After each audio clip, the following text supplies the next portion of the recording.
Here we go again. We're gonna see this one more time. And this is what I like about how we all collaborate and work together, because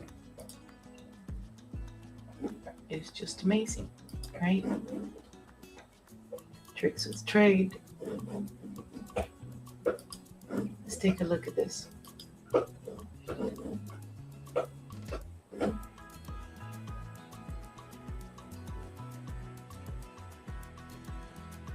Let's see. So they said that it was about an hour in. And Julie's about to leave. So let's do this. Let's play with the speed so we can make it time efficient. Here we go. 16. That's Nicole. I wish I can make this. Let me play with this thing and see if I can make this any bigger.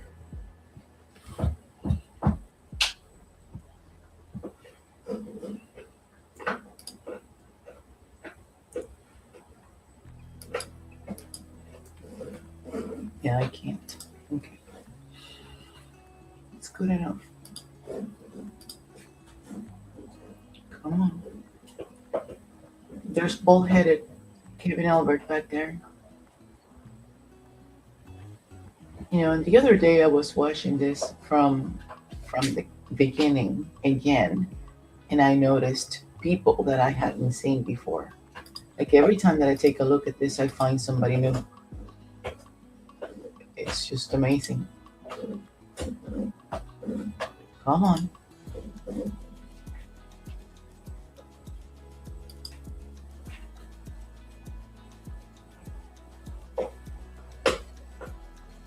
I need to see. They said that it was about an hour in.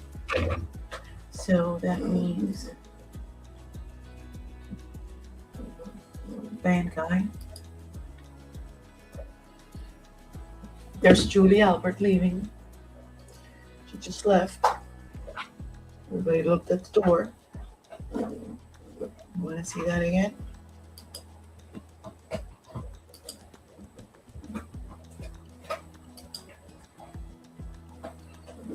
She's about to go. Put myself here so I can tap it. Wait. There she goes. She grabs her phone. You see a light, and there she goes. Right there, out the door. 11:18:38.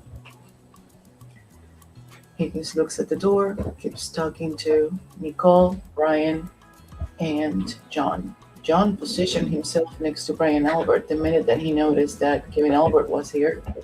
And there's Chris Albert right there. Holly Keith is back here with Matt McCabe.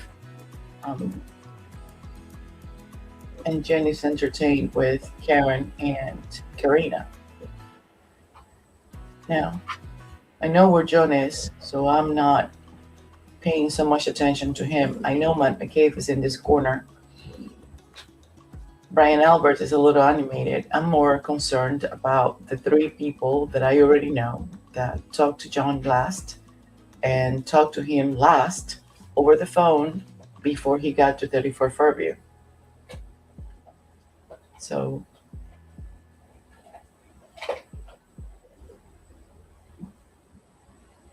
$11:20.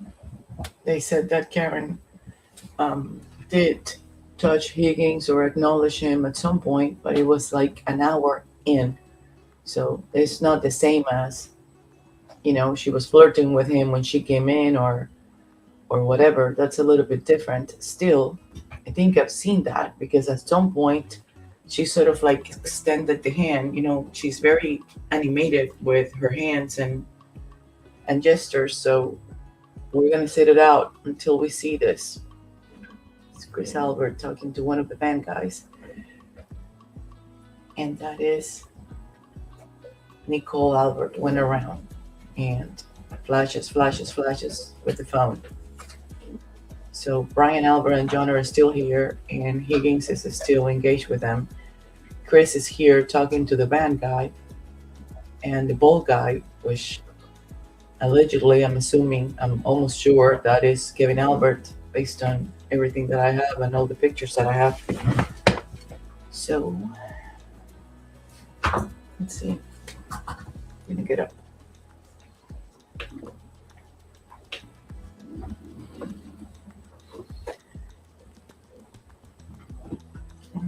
Here we go.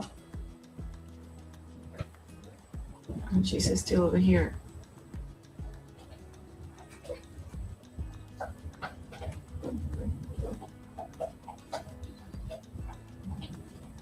What the heck is Brian and John talking about?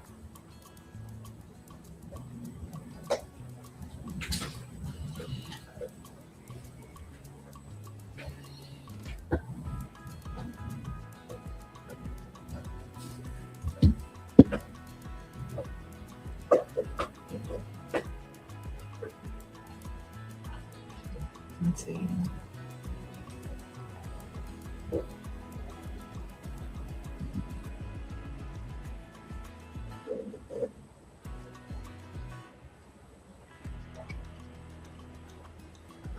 He's explaining something. He's moving his hands.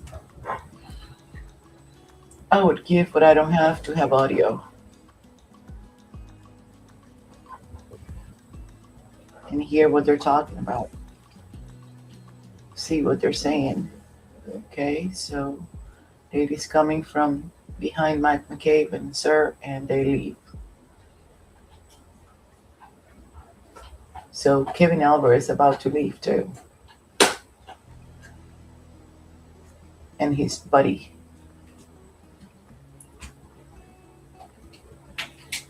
And Elisa Davy was the one who ID'd Julie Albert coming out. She was the one who caught her. After we started reviewing this, after the FOIA situation.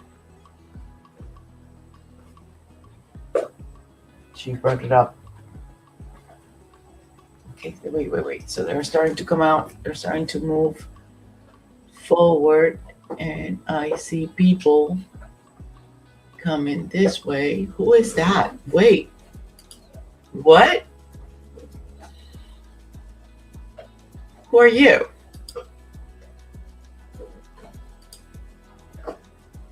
Wait. Who are you?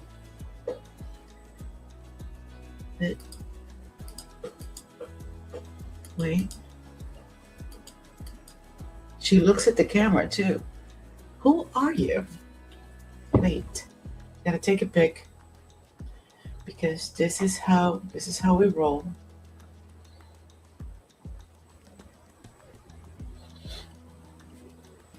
Okay, so let's see. Give me 1 second, guys. Who are you at 11:25:20? Let me see if I can. I'm a little short. So, and I don't know who you are. Oh, wait. Is that? Wait. Can be.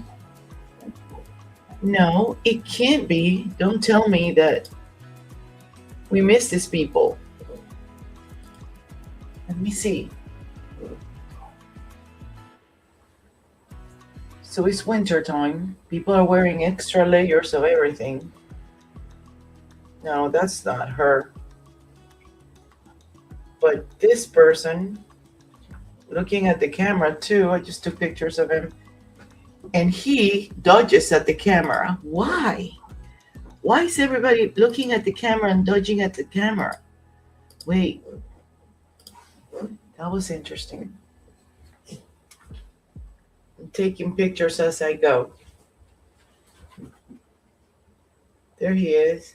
He also looks at the camera and dodges the camera. And then there's the next one. And he, oh my God. Everybody's like very aware that they're on. Who is that? Wait. Go back. Because you're rushing. I'm going to slow it down. Yep, I'm gonna slow it down. Okay, here we go.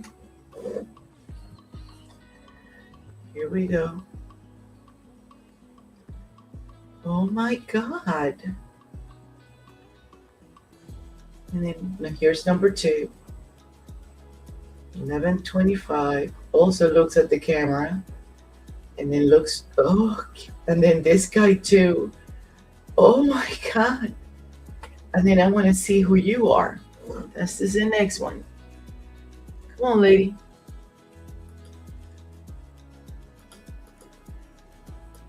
I can't tell. 11:25:48. Let me write that down so I don't hold you guys. 11:25. They were all back there with Mr. Kevin Albert. 48. So who are these people? There he is, back then, right in front of the 2 columns, right here, right here. That's him. These people did not go to any funeral, I can assure you that.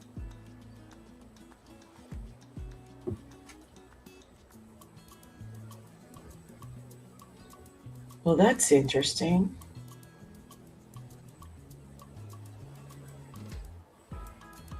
That's interesting. Who is that? I'm going to post that on X in a minute. And there's Mr. Kevin Albert. He just put his jacket back on and he's talking to Matt McCabe. Look, see, Kevin, Matt McCabe, right there. Because Matt is not in his corner anymore. He abandoned his corner and he's talking to Kevin right here. Oh, and Matt goes to the bathroom and here comes Kevin Albert. He's strolling slowly and he's looking and looking and poking at John. Look, there we go. And whoever is with him, John turns around. Whoever is with him, who is that guy? Oh man. John turns around and points at him, and he dodges the camera too. So at some point, Karen supposedly touches Higgins, and I'm still waiting. But let's put this one on hold and do this for a minute. Know where John is, and you know that John was at the house that Brian Patrick was at, and that's the only person you really know, then why aren't you calling him or texting him? It's an odd thing that's going on. Now, I don't believe that Karen knew. For some reason, I just don't. And maybe I'm being naive about this. Going there, what? That John knew that there was going to be a conflict, but they're very well. Okay. So nobody volunteers to be ambushed. That's the first thing, right? Well, could have been. And he was not friends with Chris Albert. I don't know if you know that, Loophole, but he was not friends with Chris Albert. You need to understand that. They were not friends, which means that, which means that they were texting him, inviting him over since the time that he went to get pizza with his nephew, but they were not friends. So I don't understand why this is so hard for you to understand. He had some sort of like an acquaintance relationship with Julie Albert, but he was not friends with Chris Albert. So, he knew Brian Albert from Boston PD, and he was friends with Higgins. And, he called Karen Weedwalker. So that's the extent of it. But you need to get into your head that he was not friends with Chris. You're going to have to start there. Well, He had a lot of problems. At the house that Brian Patrick was at, and that's the only person you really know, then why aren't you calling him or texting him?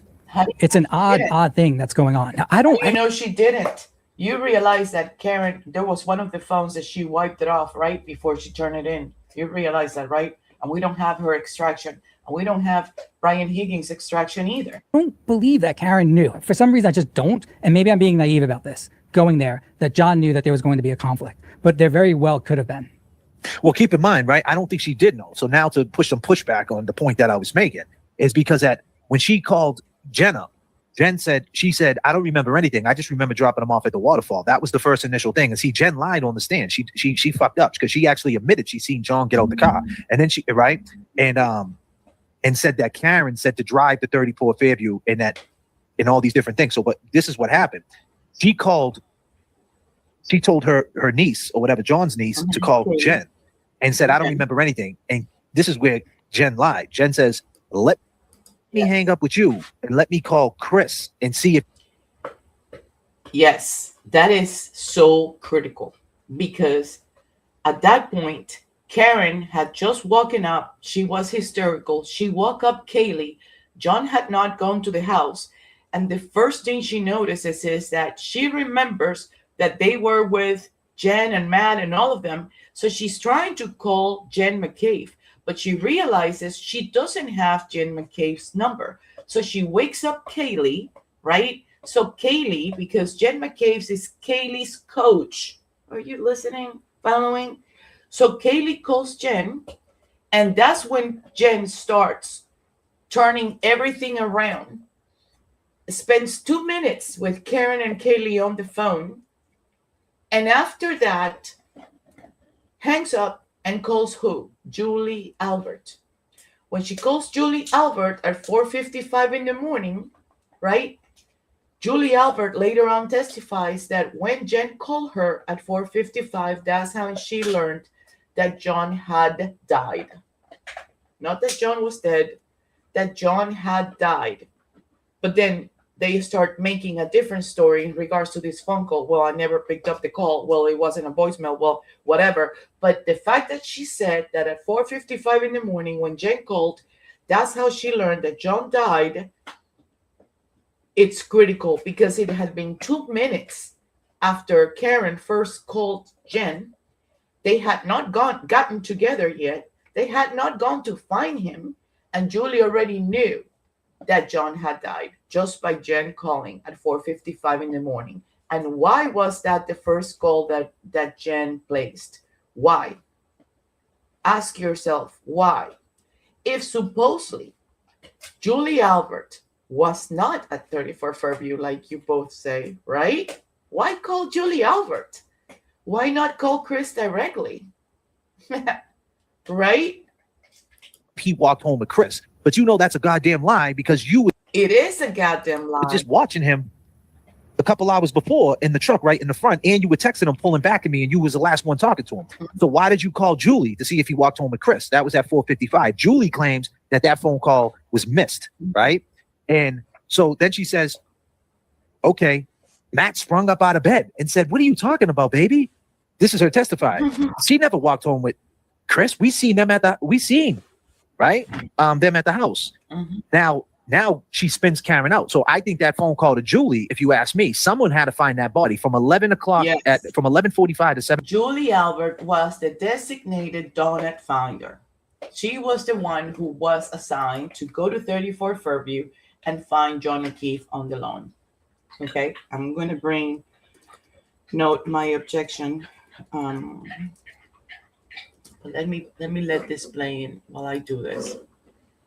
7:45 a.m. is the night shift in the Canton Police Department. They got a window of opportunity here. They got to frame it up, right? So now someone's got to roll up with the body. I think that donut story probably is going to be true. She was going to roll up and bring the donuts, Julie, because the night before she left the bar with a headache. So maybe that morning, hey, I left the bar. I didn't get to say happy birthday to Brian, so I swang through to bring some donuts. Oh my God, there's John on the lawn. But when Karen calls at 4:55 a.m., right before that, and says, I don't remember anything, Jen says, hey, let me call you back and see if he walked home with Chris. Then she tells Julie, you're sitting in the Walmart parking lot with the windshield wipers on, waiting for the call. Stand down. I'm going to call Karen back and spin her all the way the fuck out. Yeah, like that's where I am not at all. And that's where I lose a lot of followers and people because I don't believe that any of them had any idea that this was going down. And so let's talk about that. Let's talk about that.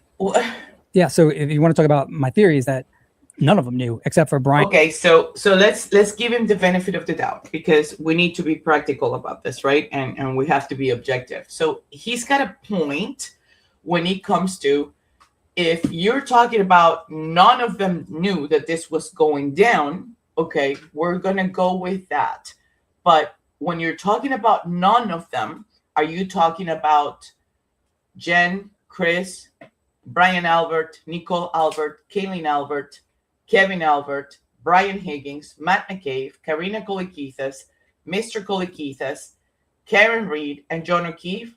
Are you talking about all of them? Because some people in this group, right, had to know what the plan was. Why is that, Vinny? I can give you the benefit of the doubt that Karina Kolikithis didn't know anything. Why would Karina Kolikithis agree with her husband and show up? They drove 2 different cars, right? He was the one telling her after the game, hey, everybody's hanging out at Waterfall. Why don't you come over? And she ended up driving over there. She didn't want to go, but she ended up going after they were at the game at Canton, at the school, right? Now, one thing that we don't know is, how did Jen and Matt get to the Waterfall? Did they drive different cars and then somebody picked up the Jeep later on from the Waterfall? Or did Matt and Jen drive together from the game to the Waterfall? We don't know that piece of information either. What I can tell you is what Chris knew, right? Because he was the one who was inviting John to go to the Waterfall since earlier that day when John O'Keefe went to the pizza shop, picked up the 2 pieces of pizza, 2 slices of pizza, him and his nephew, and Chris invited him to go to the Waterfall. And John asked him, is your brother Kevin going to be there? Right? So let's go by their testimony. They're saying that they were coming back from a funeral that happened in New York. That means that it's about 3 hours and 45 minutes. And in that weather, with all that traffic, maybe it was 4 hours for them to drive from New York back to Massachusetts, right? They had to stop at the Charlestown parking lot to pick up Brian Albert's car, right? Because that's where they left their car. Eddie Hernandez had also left his car at the Charlestown parking lot, which is closest to the precinct, and Brian Albert and Eddie Hernandez parked there. Now, think about this. If Kevin Albert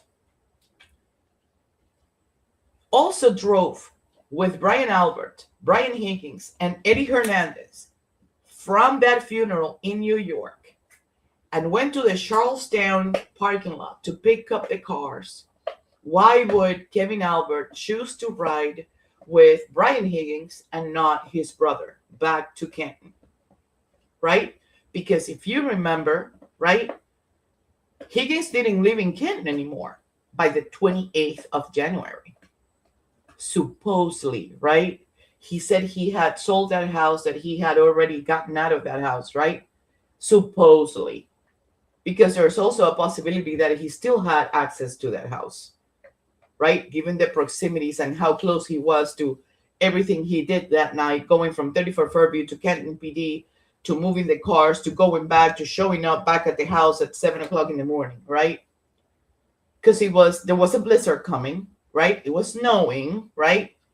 And yet, if he had left that residence in Canton, that means he had 2 options. Either West Roxbury, the apartment that he had there, right? Or his house in Peggy Lane in Sandwich, right? So those 2 are a lot farther out than, the proximity where he was like running around within the same perimeter prior to. So let's assume that he didn't have access to that property anymore. But still, from the Charlestown parking lot, going back to that point, why would Kevin Albert choose to drive back with Brian Higgins and not with his brother? But then when you see Kevin Albert walking into the Waterfall, he tries to go by Brian Albert almost without being acknowledged. And Brian Albert grabs him to give him a hug. Maybe he was already drunk. Who knows? But do you think I'm going to go profusely and try to grab somebody's attention to give him a hug if I had just, rode back with them for 4 hours from a funeral in New York all the way to Canton? Now, do you know who he didn't acknowledge? Kevin Albert. Brian Higgins. He didn't acknowledge Brian Higgins. He passed by. Brian Higgins kept looking at the door, waiting for Kevin Albert to show up, right? Almost like he was expecting him. Almost like he knew that he was coming. And I don't know if you understand this, but Karen showed up at the Waterfall at 10:54. 120 seconds later, Kevin Albert is showing up. Like right after John O'Keefe, look, there's Higgins waiting. He knew somebody was coming. Mr. Khaki Pants shows up. He enters the waterfall, right? Look, he doesn't acknowledge Higgins. Higgins knows he's there. Brian is the one that grabs him and gives him a hug, regardless of the fact that they rode together coming back from a funeral in New York. Right.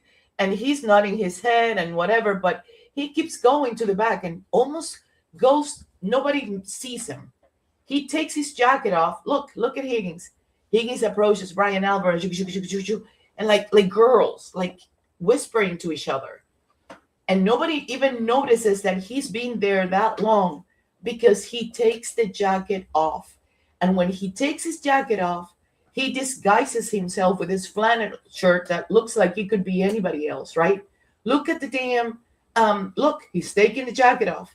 Look at his bald spot in the back. If you have any doubt, and I'm sure you haven't seen it because all of the videos that you and your friend do, you block the entrance for some reason. Why do you guys do that? Like, I'm curious. Why do you do that? I mean, the entrance of a place where somebody's going in or going out, that is key when you are studying surveillance and analyzing who is doing what and at what given times, right? Why would you block the video where the entrance is and limit the video to omit that entry door, that exit door where everybody's coming and going? Why would you do that?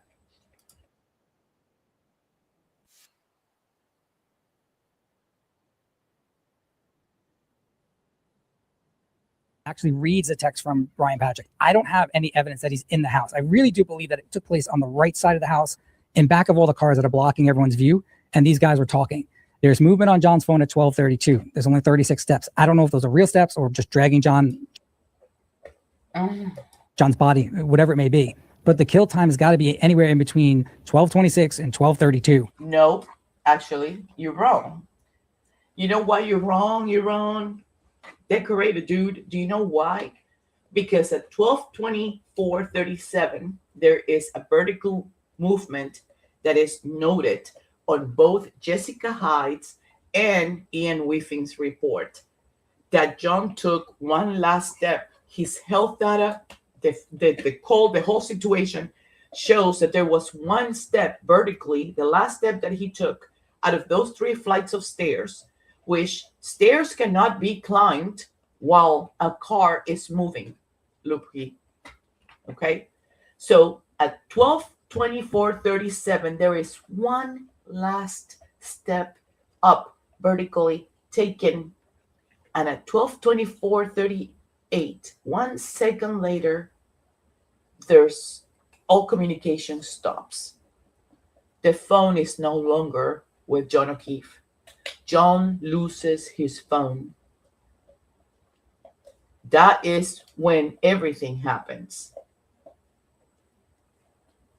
You're going to need, there's a couple of free certifications on the MIT site. I've taken a few.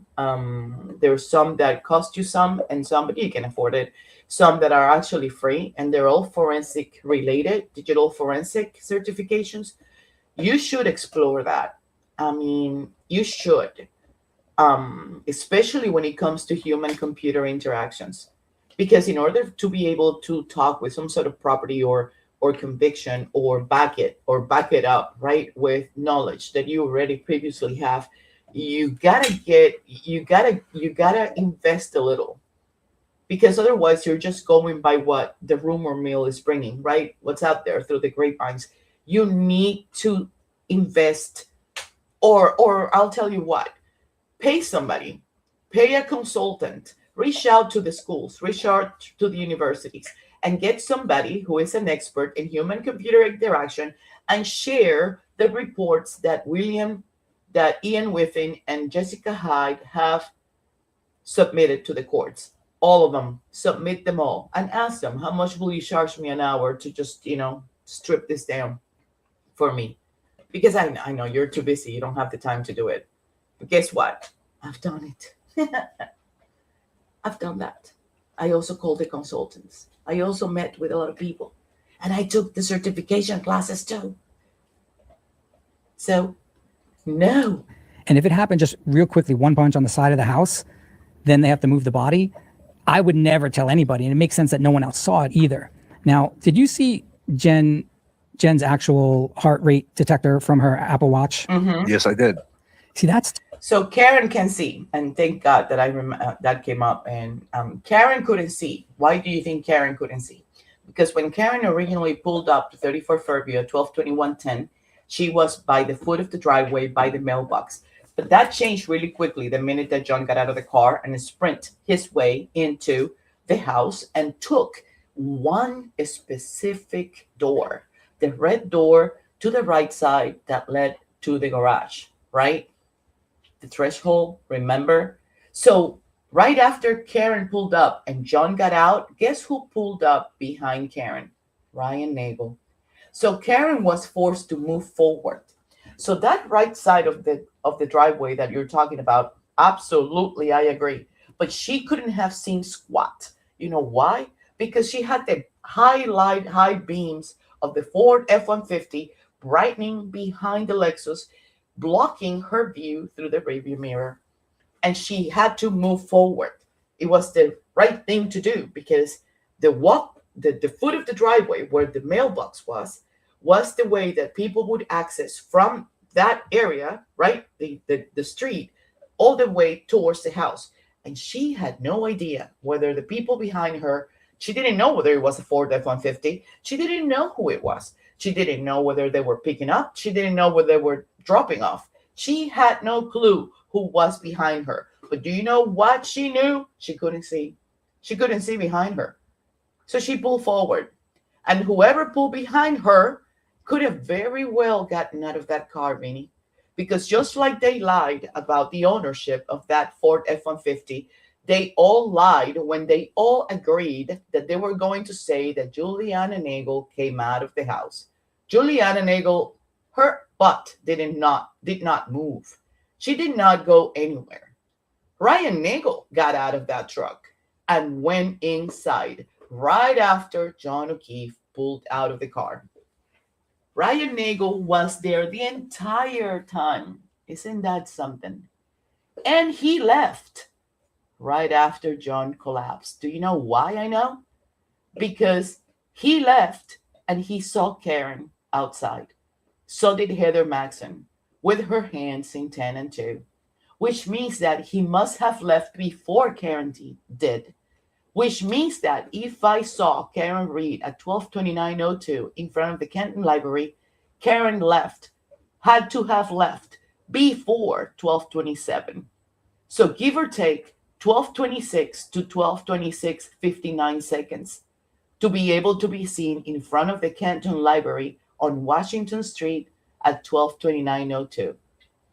So I'm going to wait to see what else do you have to say. Tough if you're on the side that you believe that Jen McCabe absolutely knew, because that thing is so great in terms of blood pressure. And if you were on the side that Jen knew and she Googled it at 227, you would want to see major spikes in blood pressure. Yeah, well, the problem here is that the 22740 artifact, right, was keystroking words into Jen's phone.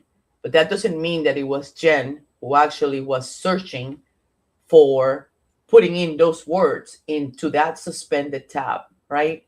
It doesn't mean that it was her. It means that it was on her phone. The activity happened on her phone. Jen's watch shows that Jen is upstairs. Her phone is downstairs. So it was on Jen's phone, right? While she's wearing her watch upstairs, that at 2:27:40, somebody's keystroking, entering. He wrote another letter, and in that right? letter, 2:27:40. 2:27:40. he sent the picture of him at John O'Keefe's funeral to prove to the Massachusetts State Police. Yeah, I'm hearing all that feedback. I'm sure you're hearing it in your headphones too. It is, but it's not. I'm getting nothing. I'm just aware of that. Yeah, right. They're not known for that. Them Irish boys are firecrackers, and that's the point about Paul O'Keefe. Now that's the question, Paul. Wait, let me go If back. John finds out, this is a betrayal. Big betrayal. And let him know, like, listen, bro, your girl ain't your girl. So as she's saying that, you know, he gets out the car, she drives, and God, he's like, what oh, was I'll that? check it out for you. Let me call my buddies at the station. So then she wouldn't have to call 911, right? She wouldn't have to call the cops because she's talking to the main line. Because then the next Yes. morning, 11:54 a.m., John died as if like they were talking, man. Like, see, like, what do you I get feel what you're about? saying. What do you They feel were about that, John? talking. Right. But here's something that you talked about. You talked about wordplay in text messages, right? And we talk about how Karen never mentioned Higgins, right? And everybody talks about, and this was one of my wild takes. Now, keep in mind, Loophole Lawyer, I've been on this journey now for over 2 years, and I questioned Karen too, right? I questioned everything. And since we're questioning, asking questions, one of my takes was, they never said Karen called 911, right? Like, she never called the police, right? Okay, I get that. Now, the reason why I get that, here's a wild take for you. Keep in mind, at 11:54 a.m., she texted Higgins, John died. Not John's dead. Oh my God, help me, John's dead. John died, as if either two things. Oh, one, good. she's continuing the conversation, or two, she's sussing the situation out at 11:54 a.m. Now, keep in mind, she would have never called 911 that night if she already talked to a cop, right? Mm. If she was already Yeah. talking to Higgins. Well, the So my 911. point is, no, what Yeah. I'm saying is, what I'm saying, if she was talking to a cop on another line on a different form of communication, Yes. and she was talking to Higgins, there would be no need to call the cops if she was talking to one. Yes. I Yes, agree. true. But what does the 911 call, which would be around 6 in the morning, have to do with the 11 604. a.m. text? No. The 604 911 call was placed by Jen. The 603, not 604. The 603 phone call was placed from Jen McCabe to Norwood, to the Norwood 911 dispatch. At least they were the ones who answered that call, right? And then she was transferred to Canton PD. So what JFK is saying is that at 11:54, Karen tripped and she texted Higgins, right, on her phone and texted him saying John died. She didn't say John is dead. She texted him John died. Almost like John died on your watch. Well, what I'm saying is, if John didn't come home and she doesn't know what happened to John, instead of at 4:55 a.m. calling Jen McCabe, did she, on another line of communication, call Higgins up and say, hey, she did it. where's John at? And he's like, oh, I'll check it out for you. Let me call my buddies at the station. Yes. So then she wouldn't have to call 911, right? Exactly. She wouldn't have to call the cops because she's talking to the main line. Yeah. Because then the next Yes. morning, 11:54 a.m., John died, as if like they were talking, man. Like, see, like, what do you I get feel what you're about? saying. What do you feel about that John died text? John That's died. huge. It's huge, right? So I never really thought about what Karen's intent was when she sent it. Obviously, Brian Patrick Higgins knows. The only issue is he got that lifeline at 7 a.m. or 7:30 when they. Wait, the question was, oh my God, it's like, do people understand how to like communicate? Somebody asks a question, answer that question. The question that he asked you was, what do you think about the 11:54 text message? What do you think about the 11:54 text message, Vinny? Somehow figure that they can pin this on Karen, not Lucky or anybody else, because God. they hear that she said, I may have hit him or could have hit him, and there was the broken taillight. So now Higgins has to cut all ties with Karen in his mind. No, we need a mediator here. This is not how conversations should happen. You cannot go on a tangent and avoid answering a question and then start talking about something else, because this is bad. Is this generation thing? Like, I thought, like, aren't you guys like Gen X too? Like, you especially, Loophole, maybe you're a little older. I don't know. I'm not sure. But oh my God. And he's got a little lifeline. But what was Karen's intent, not knowing all that? Forget about the damn intent. What she's sending is a text message to Brian Higgins stating John died. By now, Jen and Karen and Carrie had already been at 34 Fairview. By now, Jen, Carrie, and Karen had already left 34 Fairview.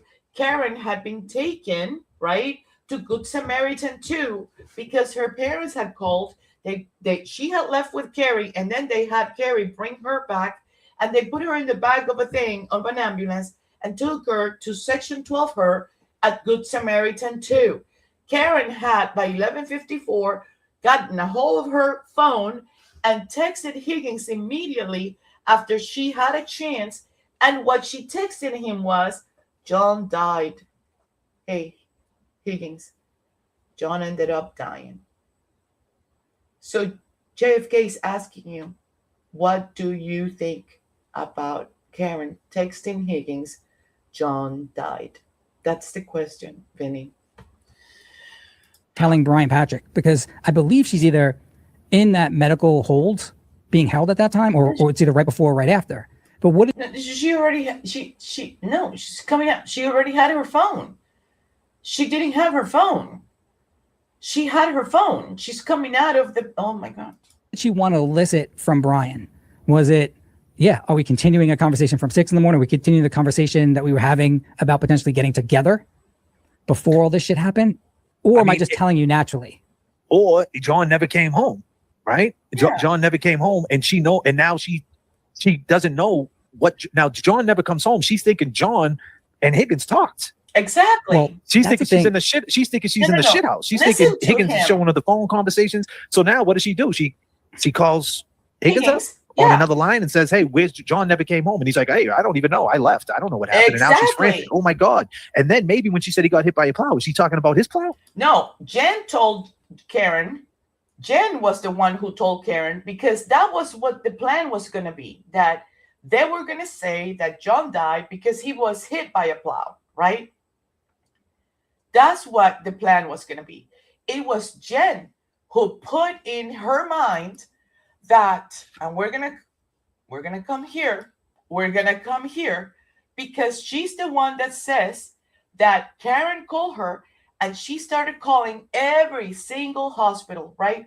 And Karen was supposed to go get Carrie, and Carrie was warming up her car, and Carrie was putting baby blankets in the back of her car, and she sat in her car waiting and waiting and waiting, and it was Jen who changed the plans.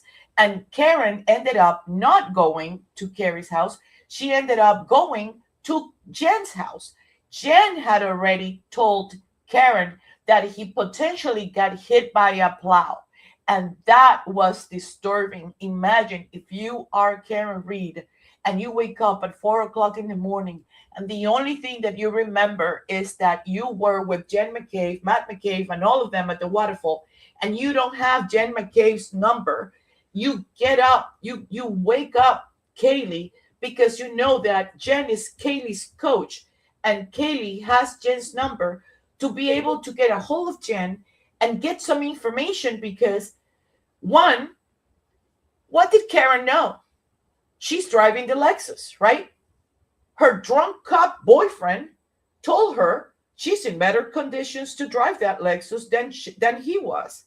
She's driving the Lexus, and she knows that John texted Jen at 12:14, where to? She knows that there was a phone call where Jen called John and said, let's go to 34 Fairview. She knows because she's in the car with John when all of these text messages and calls are happening, right? She knows that there was another phone call at 12:18, 30-something, 38, that they were guiding them to go to 34 Fairview, that they knew, oh, I missed the Sherman, so I'm going to have to keep going on Dedham.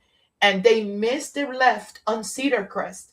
They knew where they were. They knew that the next left available was going to be Maplecroft. And from there, they were going to turn around and do the loop into Oakdale. They knew by 12/19/36, the people that were talking to John through the Bluetooth of that Yukon Denali, right? Jen McCabe was already inside 34 Fairview. But Matt and Chris Albert were still in that car. That's why Chris never texted John, where the heck are you? He knew where he was. Because at 12:19/36, John hung up the phone. And 38 seconds later, Jen sent her here message. Matt, Chris, and Jen.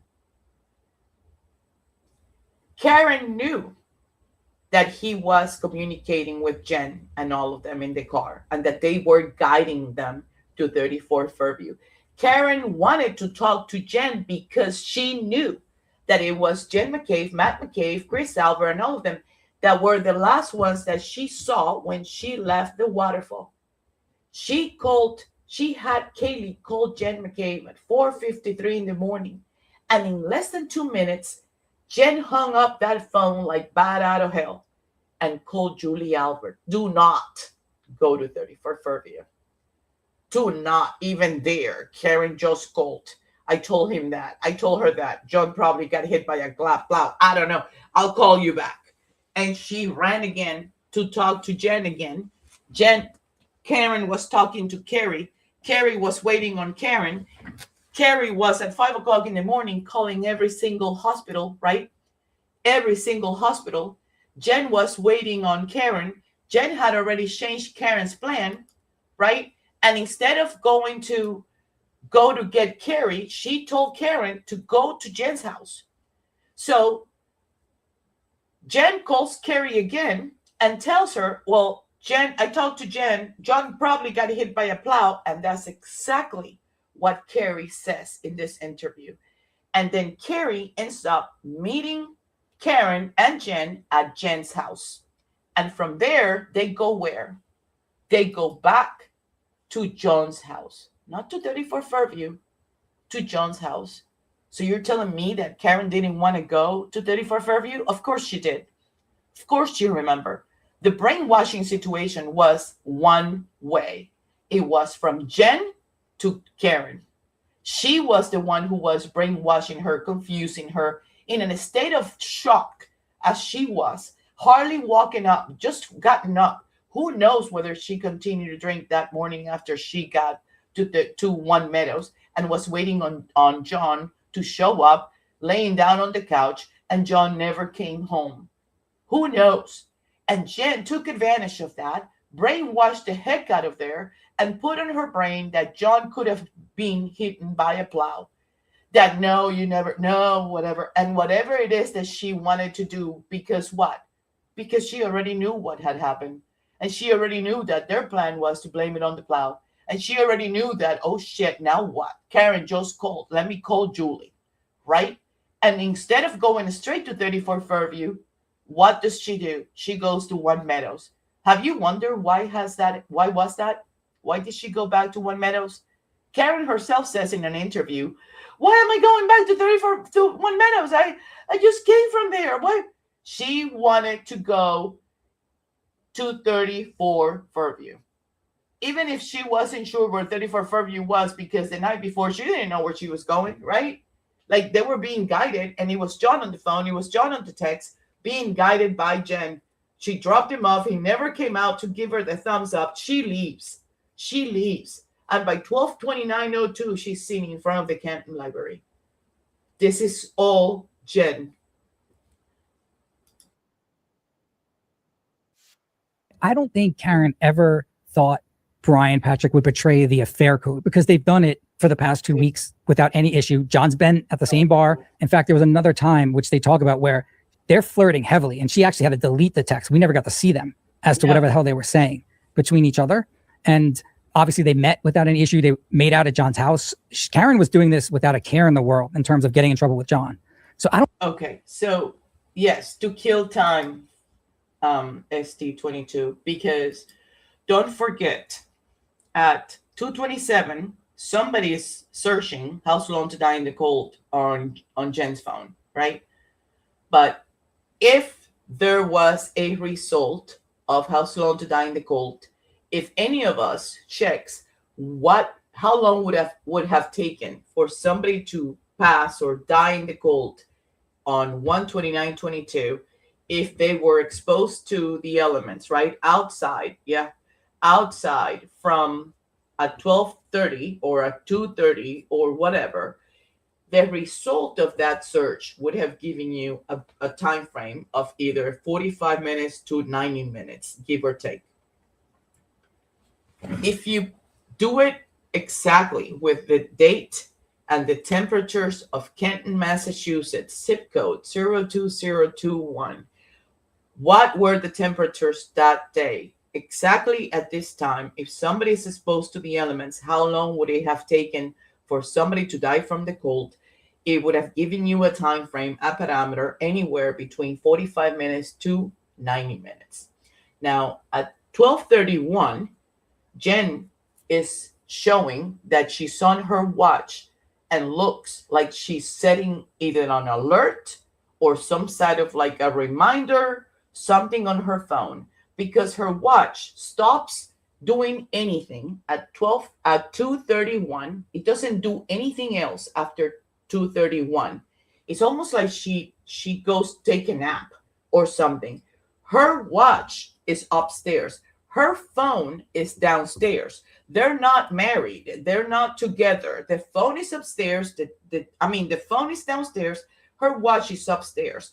At 3:50:44, I'm sorry, 3:50:56, something happens on that watch. It almost like the alert went off, right? 10 minutes before 4 o'clock. And, I hate assuming, but it looks to me almost like if it was snoozed, like if it was, snoozed. Something. Why? Why do I say that? Because at 3:51:44, there's another trigger event on that watch. And when I did set an alert on my watch to go off at any given time, and I snooze it, the first time that it goes off, it takes a minute to go off again. And the second time, I could snooze it again, or I can stop it, either or, but it takes a minute from the first time that it goes off, right, until the second time that it goes off. And at that point, I decide whether I want to delay it or I want to just stop it. But it is funny because on Jen's watch, there is not a registered activity. There's no health data that shows like any triggers or any volatile reactions on her watch from 2:31 in the morning, right after that search revealed some sort of information, right? Or they were able to get the information somehow, that it took anywhere between 45 to 90 minutes. Now, let's keep that thought for a second. If John had been placed outside at 2:30, 90 minutes from those 2:30 is what? From 2:30 to 3:30 is an hour, right? And another 30 minutes is 90 minutes. And that would be what? 4 o'clock. Jen was up before 4 o'clock. What else happened at 4 o'clock? There was that CV call that came in, right? Remember the CV call that Peter Murphy kept talking about, that somebody called at 4 o'clock in the morning and said that they saw a man on the lawn on 34 Fairview, and then everybody was told to hush, hush, and never talk about it again? There was a call. The problem that we have is that we all know that by 2:30, maybe the plan was to bring John outside, but John was not brought outside at 2:30. He was not brought outside at 3. He was not at 2:30, 3 o'clock. There was a Ford Explorer parked blocking the view of the flagpole in front of 34 Fairview. So we know that it was closer to 4 o'clock in the morning, right?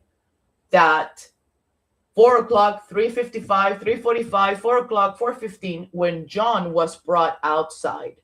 So by the time that they pulled up in front of 34 Fairview at 5:57 and made that call at 6:03, how long had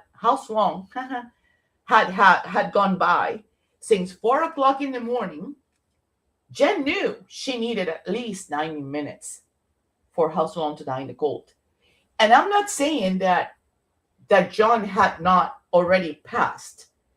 It's just that for hypothermia indicators to be seen and taken into account, to be visible, be able to be accounted for on somebody exposed to the elements and be labeled as he died from hypothermia, had to be outside from anywhere between 45 to 90 minutes. given the temperatures of that night, specifically that night in Canton, Massachusetts, 02021. That's public information. Anybody can log into www.noaa.gov and check it out. That's the government site for weather. So, and that information was brought into trial too. So think about this, because then we have to marry all the elements, right? Think about all of this. If it took 90 minutes, why do you think that Jen McCabe, when Karen showed up at 5:37, was compelled to, instead of going to 34 Fairview like Karen wanted, right? And now it's a battle of who said, she said, he said, because between Carrie and Jen and Karen, they can say whatever they want, right? But at the end of the day, Karen didn't go to Jen's house to go pick up Jen and go back to the same house where she came from. That doesn't make any sense in any logic mind. So the fact that Jen took control of the wheel, jumped on the driver's seat of the Lexus, okay, and drove Karen. Karen had no choice. She was sequestered in her own car. She was sequestered in her own car. She was forced to go back wherever Jen took her, because Jen was on the driver's seat and she was the one who drove back to One Meadows. Why? Because the 90 minutes were not up. It's as simple as that. So earlier today, and I gotta take a break because I have to drink something. My throat is still dry. But earlier today, I said we need to close these loops. Little by little, we need to close these loops. Like whatever questions we have that are surrounding this, we need like discard it. Like, okay, like, scratch it. Like this is taken care of, and make a list of everything taken care of. Because until we don't start putting all of this nonsense away that we already have a logical explanation to, then time is what's going to give us the documentation or the support or the evidence or the backup to back up that what we said and already concluded is true and accurate. It doesn't make any sense that she's asking Karen to go to her house so they can go look for John, and here's Jen in pajamas, right and black checkers pajamas, jumping on the driver's seat. And what does she do? She drives Karen back to One Meadows.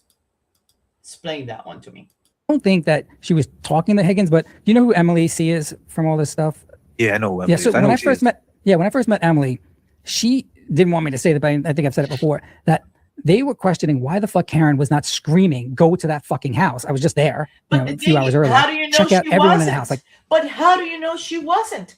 That is an unfair statement. How do you know what Karen was doing at that moment? You don't know. Emily C doesn't know.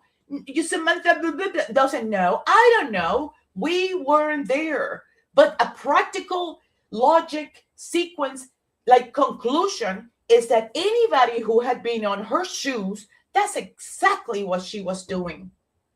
But right now, that statement is hanging by a thread and depends on what Jen and Carrie say. Why? Do you know why? Because Karen never testified. Karen never sat on the witness stand. But that doesn't mean that you know, or that Emily C knows, or that I am certain, or anybody knows what Karen was doing. Do you know what Carrie and Jen agreed on? That she was the only one who saw him on that lawn of 34 Fairview. And they were trying to project and revert this and make it look like Karen knew that he was already there. No. You know why Karen was the first one who saw him? Because since she got on that car to look for John and went to Jen's house, her intention was to go to Carrie's house first. Jen changed that plan. Jen had her go to her house. More time delayed. And then when Jen got on the driver's seat of that Lexus, she had no saying. Jen drove her back to One Meadows. And finally, she's finally getting at 5:57, 5:58 a.m., going back to 34 Fairview, and she's the only one looking. She's looking and she knows it had to be at 34 Fairview. And she jumps out of that car. Now that part, Jen and Carrie agreed on, right? So I'm sorry, Emily C., but that's an unfair statement because you don't know what Karen said or didn't. I don't know what Karen said and didn't. The next day, once she sobers up, the house, Higgins. So that goes to your point. Wouldn't the first person be Brian Patrick that you call if you're Karen, as opposed to anyone else, including Jen, because you even have Jen's number? Right. Yeah. Well, that's right. That's his point. Why didn't she call Higgins at 5? If you're saying that they did, because but if she was talking, Higgins is a Fed. He's an ATF agent. He could have said, "Don't call me on this line. Here, hit me on this line." And then she fucked up that morning, and by mistake, she hit him on the other line, and like a continuation. Now I'm gonna tell you something. You know, I will take JFK over a PhD any given day and twice on Sundays. This is like it. You either have it or you don't, man. You either have it or you don't. Listen to what JFK is telling you, Loopy. If John died, it could have been on another signal or anything like that, and she just messed up during. Because I don't know about you. There's sometimes I'll text my boy on Messenger, and I was talking to him on on the iPhone. You know, like I bounce back, right? Things like that. Like they'll send me something in Facebook. Hey, check out this reel, and hey, this is cool, and I jump to the wrong app. I don't know. Easy. It's just a question. No, it's a good point. And the real issue is, why isn't she focusing on Higgins straight away? If you don't know. Oh my God. Did you just hear that? He just like spelled it out for you. And you're jumping into something else without even listening to what he just said to you. Where John is. And you know that John was at the house that Brian Patrick was at. And that's the only person you really know. Then why aren't you calling him or texting him? Okay, so let me ask you a question, Loophole Lawyer. You have no cell phone extractions from Higgins. You don't even know where the Jeep was. The only two people that are saying that the Jeep was there were the same people that were actually the last ones that were talking to John O'Keefe and have the best interest at heart to make this go away. Right? Right? They're the ones lying. So you don't have the Jeep's location. You have no idea where the Jeep was. You don't have Brian Patrick Higgins' extraction of his phone. And all you have is a bunch of curated texts. Odd thing that's going on. Now, I don't believe that Karen knew. For some reason, I just don't. And maybe I'm being naive about this, going there, that John knew that there was going to be a conflict. But okay, this is an invitation to be ambushed. You understand that, right? For all John knew, don't forget, he was the one who asked Chris Albert, is your brother Kevin going to be there? Right? And everybody in the beginning thought that he wanted to hang out with Kevin Albert, that he almost like he wanted to meet Kevin Albert at the waterfall. And it was the opposite. He didn't want anything to do with Kevin Albert. Now I'm going to give you a little background, Loophole Lawyer. Did you know that when John O'Keefe's niece and nephew, their mom and their dad died about a month from each other, right? Did you know that Kevin Albert started a fundraising with somebody else and was, asking people to donate on behalf of these kids because they were vulnerable? They had just lost both of their parents. Did you know that Carrie Roberts knew Kevin Albert and his wife? Did you know that she also, the same day that John brought Karen to Carrie Roberts' house, did you know that Lank was there with his wife? And Kevin? Did you know that, Loophole Lawyer? Why would Kevin Albert? These kids lived in Braintree. He had no idea, or did he, of who John O'Keefe was. Right? Right? Why is he organizing a fundraising on behalf of his kids? John O'Keefe didn't move to Canton until 2017. Yeah. there very well could have been. Well, keep in mind, right? I don't think she did know. So now to push some pushback on the point that I was making is because that when she called Jenna Jen said, she said, I don't remember anything. I just remember dropping them off at the waterfall. That was the first initial thing. And see, Jen lied. But that's what Jen said, though. We're going by what Jen said, right? Understand. She fucked up because she actually admitted she seen John get out the car. And then she, right? And said that Karen said he got out of the car. It was cold. It was windy. John had no coat on. If we're gonna use Karen's words, then let's use her words. Let's use the words we heard from her, whether they were sound bites, whether they were interviews, whether they were anything. But I don't believe one word that Jen McCabe says that Karen says. Because if anything, it's on her best interest to twist anything that Karen said. And she will twist it 3 times. I hit him, I hit him, I hit him. Where are you? Where are you? Where are you? Right? Everything comes in 3s with Jen McCabe. At the drive to 34 Fairview and all these different things. So, but this is what happened. She told her niece or whatever, John's niece, to call Jen and said, I don't remember anything. And this is where Jen lied. Jen says, let me hang up with you and let me call Chris and see if he walked home with Chris. But you know that's a goddamn lie because you were just watching him a couple hours before in the truck right in the front, and you were texting him, pulling back at me, and you was the last one talking to him. So why did you call Julie to see if he walked home with Chris? That was at 4:55. Julie claims that phone call was missed, right? Yeah. And so then she says, that's how I learned. Matt sprung up out of bed and said, what are you talking about, baby? Sprung out of bed. I don't think that guy slept at all. I don't think he slept at all. This is her testify. She never walked home with Chris. We seen them right? Them at the house. Now she spins Karen out. So I think that phone call to Julie, if you ask me, someone had to find that body from 11 o'clock from 11:45 to 7:45 a.m. is the night shift in the Canton Police Department. They got a window of opportunity here. They got to frame it up, right? So now someone's got to roll up with the body. I think that donut story probably is going to be true. She was going to roll up and bring the donuts, Julie, because the night before she left the bar with a headache. So maybe that morning, hey, I left the bar. I didn't get to say happy birthday to Brian. So I sprang through to bring some donuts. Oh my God, there's John on the lawn. But when Karen calls at 4:55 a.m., right before that, says, I don't remember anything. Jen says, hey, let me call you back and see if he walked home with. Look at LoopholeLawyer. Why are you? Wait. Chris. Then she tells Julie, you're sitting in the Walmart parking lot with the windshield wipers on, waiting for the call. Stand down. I'm going to call Karen back and spin her all the way the fuck out. What is he? What are you looking at? Yeah, like that's where I am not. What are you looking at? Why are you looking to the sides? Who's feeding you information? Is somebody telling you something? Somebody telling you what to say, Loopy?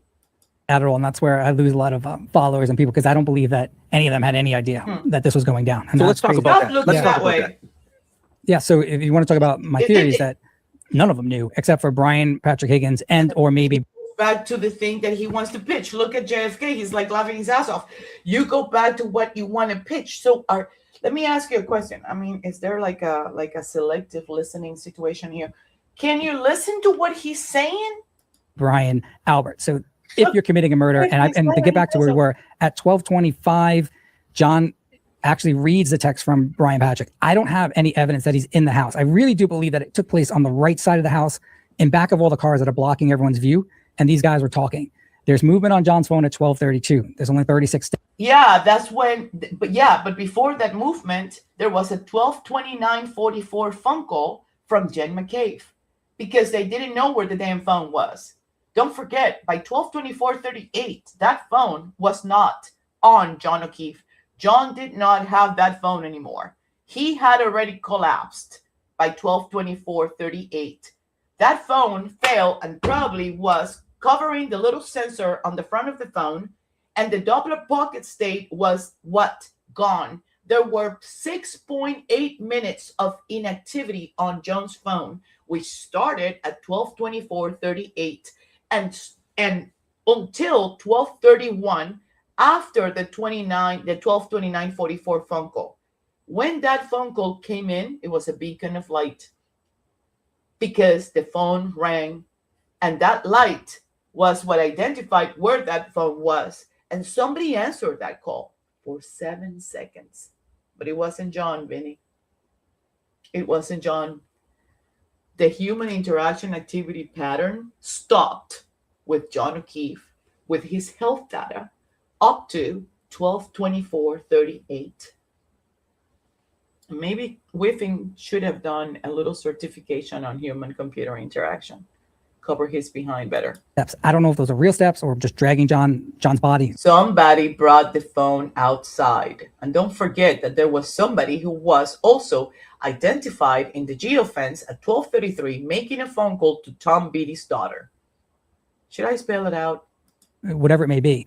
But the kill time's got to be anywhere in between 12:26 and 12:32. Nope. I assure you it wasn't. Look at Jen's health data. Look at her heart rate at 12:25. She's dead like a fish. I'm quoting Lana. Dead like a fish. Big fat Matt. Remember? Did you watch those shows? That was back in 2023. We've been at this since sometime in April 2023, Loopy. So it's like, let JFK, tissue the ropes here. There's so many details that it's impossible to catch up. Jen is dead as a fish. After taking 49 steps, 100 and something steps, 80 steps, she takes 1, 2, 4, almost like she's stopping herself from fainting. And her heart rate drops right at 12:25. The minute that she learns that John O'Keefe collapsed, she's dead like a fish. And then look at what happened at 12:29, after 12:29:44. What happened to Jen's heart rate after she placed that call to John O'Keefe and it was answered by somebody else at 12:29:44 for 7 seconds? Have you seen what happens? Let's see this. Hold on.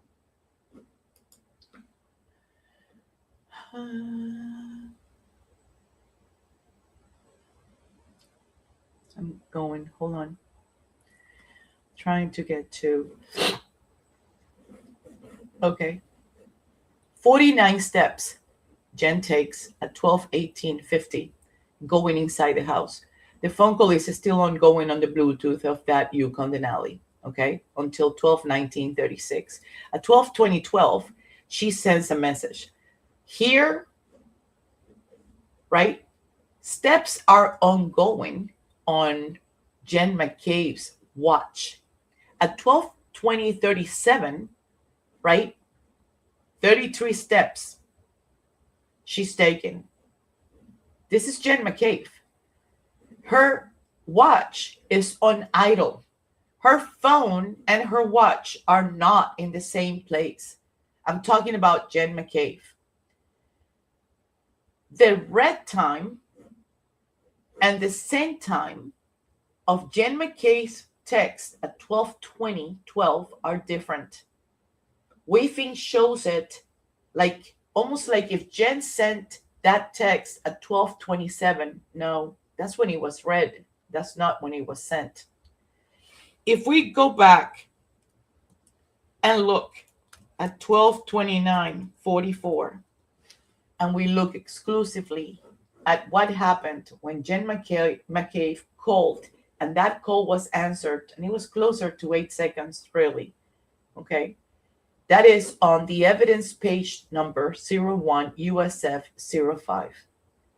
When you look at the technical impossibility, right, that call served as if it was to guide people to where that phone was. And on Jen McCabe's, it logs the 8-second outgoing call, right? On John O'Keefe's side, it shows that it was answered. The device is awake from the Doppler pocket state. The human interaction that occurs with that phone is that that device is awakened because it had been gone to bed for 6.8 minutes. It was in a blackout state since 12:24:38 seconds. There had been no movement. There was a void, no physical ecstasis. Nothing was achieved during that time. The phone had gone kaput at 12:24:38. Maybe detached from John, Maybe, I don't know, but the phone was, John had already collapsed at that time. And if at 12:29:44 that phone rang and it was answered for 8 seconds by somebody else who wasn't John and spoke to Jen McCabe, then it explains why the health data on Jen McCabe at 12:29:44 shows as it shows.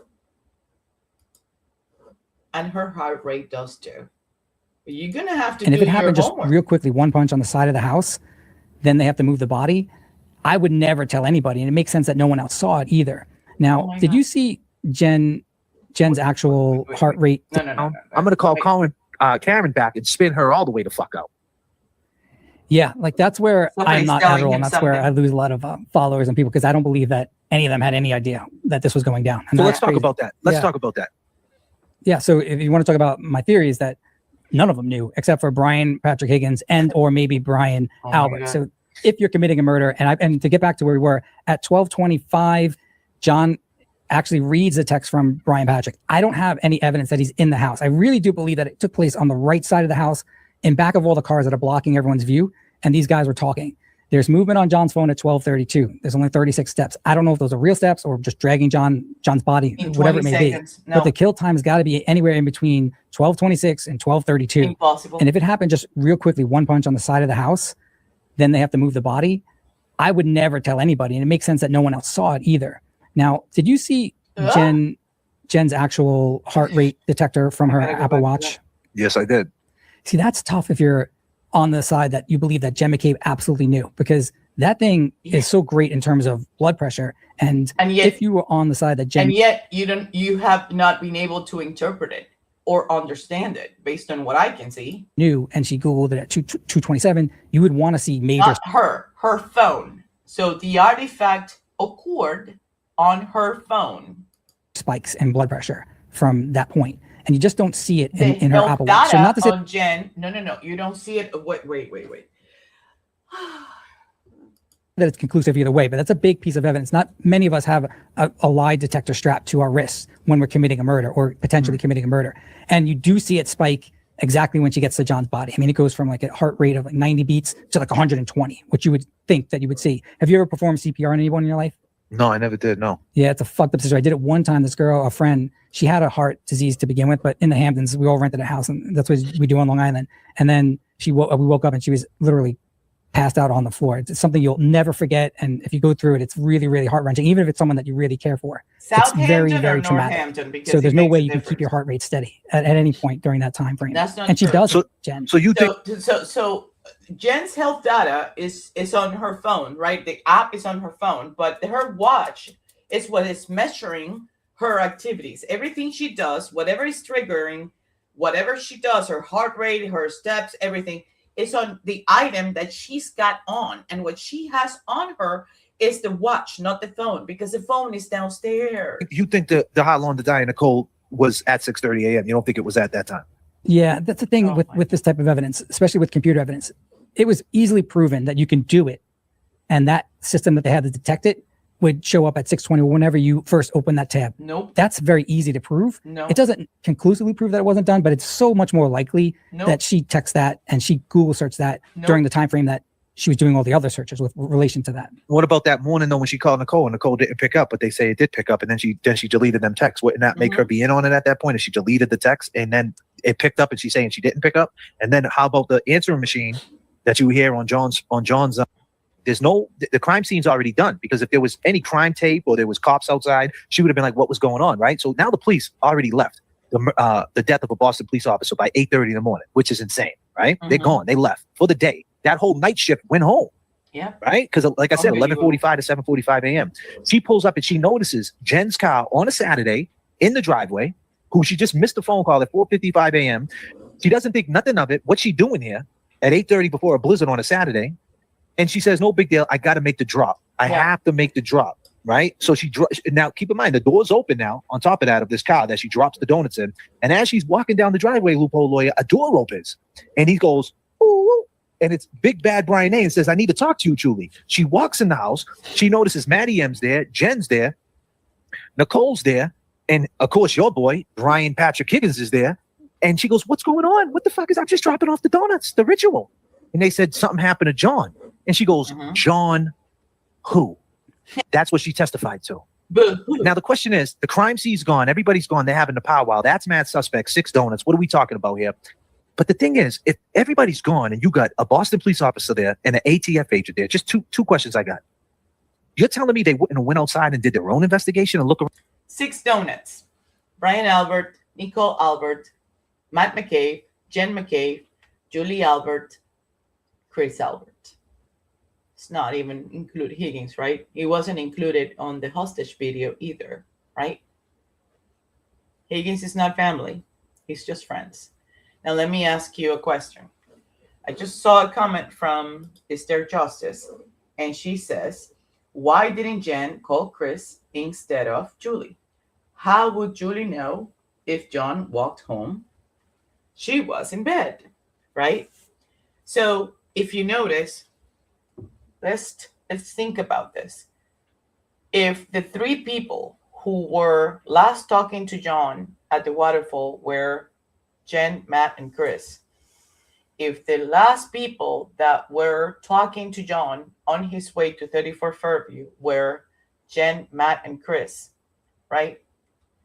And here's Jen, almost like the logistic coordinator of the entire thing, that you're going to try to avoid or to incriminate anybody else that could have been closer taking a look at if something would have gone south, right? The problem that we have is that these people have had issues like this before. They have had situations similar where they have seen each other, like right on the eyes of situations, like what happened with Tim Albert, what happened with the Kohlberger situation, the Peter Berger situation, what happened with the Lopilatos, and they all managed to call Sergeant Lang, Sergeant Good, and find a way to get away with it, right? But in this case, it's a Boston police officer. In this case, they didn't know how this was going to unfold or what was going to happen. So just like Lieutenant Kelleher, who is the former lieutenant from Kenton PD, who lived right in front of Brian Albert, when he called somebody earlier that day, before the whole shebang started, when he called the detective to go back to Brian Albert's house and find out what the heck is going on, at least that's what we've been told, right? Which I have a different idea on that. But when he gets a detective to go to 34 Fairview, he doesn't call Kevin Albert. Why? To avoid implicating him further. He doesn't call Lank either, right? And both Kevin and Lank, first Kevin was family. He lived less than 4 or 5 minutes away from 34 Fairview. He doesn't call Lank. Lank lives in Oakdale. That's hog heaven. Remember Lannis show? That's hog heaven. And there was a blizzard party going on at Brian Hamilton's house. Every single cop and everybody else was hanging out where? At Oakdale, right? But he doesn't call Michael Lank to go find out what's happening at 34 Fairview. He called Paul Gallagher. And Paul Gallagher lives in Milton. It borders Kenton, and depending how far out or how far in, it could have been 10, 15 minutes away, right? He calls Paul Gallagher. Why wouldn't he call Michael Lank or Kevin Albert? It's the same thing, the same situation that we're having here with Jen. Why didn't Jen call Chris instead of Julie? Julie was the designated donut finder. Juliana Nagel was the designated black blood stater, right? Everybody had a specific job to do. Jen didn't foresee that John was not going to be put out in the cold until later on. She learned that after she called Nicole, because don't forget, right after she got off the phone with Julie Albert, who did she call? She called Nicole Albert. She called Coco, right? She called Coco. Around and see what happened, right? And if they would have, right, they would have found 47 pieces of taillight, a fucking hat, right? And they didn't find that, right? And on top of that, at that point, nobody knew what happened, right? Everybody's still friends at that point. So the question is, why didn't they just call Karen? It's a good question. If Answer you're it. literally Higgins and you spent this whole night with Brian Albert figuring out how to get to the body, the last thing you want to do is go anywhere near it. But you're so right. It's so natural for you to go through your entire front yard. Someone died and it's purely coincidental. You don't know how it happened. And in fact, it was someone that you were with. You'd be going up and down that entire front lawn. You'll never find another piece of taillight after that morning because you're going there every single day. Brian Albert and even Chief Berkowitz, who, I mean, he had to be in on this. They thought that it would be better to find the taillight in pieces throughout the next few days. So Chief Berkowitz, he had to be in on this. So Chief Berkowitz was the one who conceded an office for Brian Higgins, at Canton PD, right? As an ATF agent, right? Because Brian Higgins had been assigned by the U.S. Marshals. He had an assignment which took him to Canton, and Berkowitz gave him a seat at Canton PD as a courtesy, as a working partnership, right? Sitting right next to who? Kevin Albert. Kevin Albert, the same Kevin Albert who started a fundraising for two kids that were absolute strangers to him, whom had lost their mom and dad. Really? You do know that there is more to this, right? There is so much more to this. The fact that Which is so odd because you're living at the crime scene, to your point. You should have found every piece of evidence. It's your damn front lawn. You take a rake, whatever it takes to get through all the stuff. And they're cops. This is what I always they forget do. about that. That's the thing. I forget that they're used to seeing even a dead body. I don't care about Good job, taillights. You're living at the crime scene, to your point. I don't care about taillights. 3 minutes. Ryan Nagel was there. Higgins didn't make it there on time. Chris, Matt, and Colin. So the reason why he skipped that real quick is because JFK and I are not on the same page as far as Higgins didn't do it. Everything that I have analyzed and researched and gone down with a pencil in my hand, right?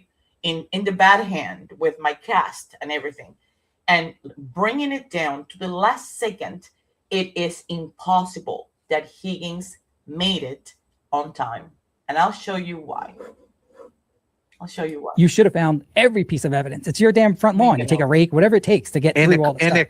And they're cops. This is what I always they do. forget about that. That's the thing. I forget that they're used to seeing even a dead body, like handling John. There's no way they wouldn't have went outside and said, "Man, let's see how this happened." Like, where he was found right here? This is where he was found. Like, what's oh shit, a sneaker. Look, there's 47 pieces of taillight, Brian. Good job, Brian. That's a great point because I don't know where you grew up, but in Long Island, there was always like one person. Whenever there was a fire, I grew up in Compton. Okay, so in the suburbs, there's always one person that follows the if there's a fire, they always follow it around. They all listen on the scanners, but they go through the whole scene. Now, if it's on your front lawn, there's not much in your life, right? You have your front lawn, you're looking at your front lawn all the time. You're walking to and from your car.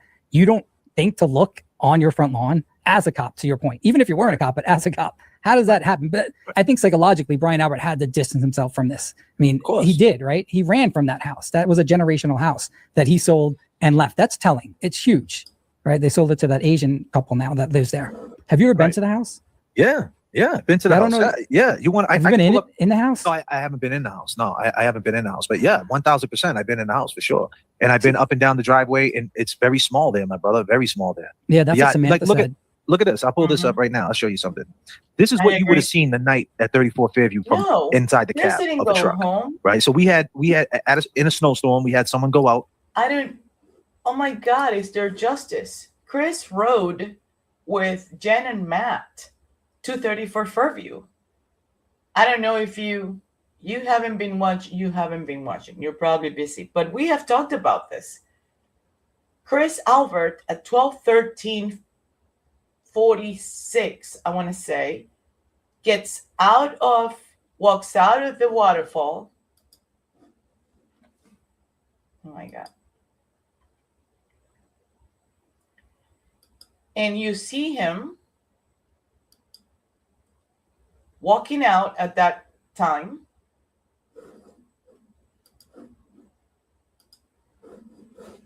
Wait, where's the waterfall? Where's the there he is. There's Chris Albert 12/13/28. Let me see if I can find the parking lot real quick. Waterfall parking lot.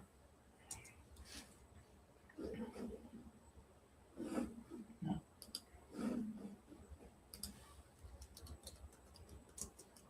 Surveillance. I'm sorry. He sees the Yukon that is about to pass him, right, to the left, and he goes towards it. And in my opinion, he jumps on that. Hold on.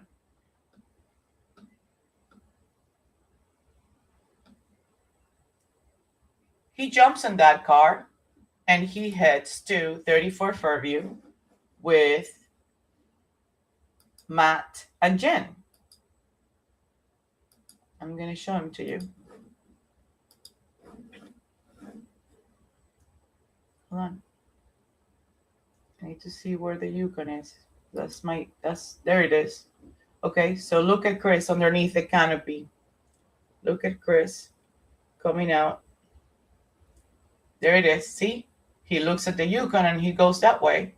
He jumps on that Yukon, and that's why the MSP report that he takes says he followed Chris Albert to 34 Fairview. He doesn't say he followed Jen and Matt, because Jen and Matt is who he went with. And lay in 34 Fairview. I didn't know you didn't know that. Right? So this is what you would see. And especially if you're Higgins and you go out to yeah. Who'd you get to do that? I can't answer them questions right now, sir. It's probably J Bro. This is what it would look like. What do you see in front of you? J Bro. Yeah, That's a picture. Yeah. That's just a picture. Like, look to the right. What do you see in front of you? Yeah, I see it. Right? So I could play the video now. But that's just a picture in front of 34 Fairview. I'll play the video so you can see the video. So here's the video, sir.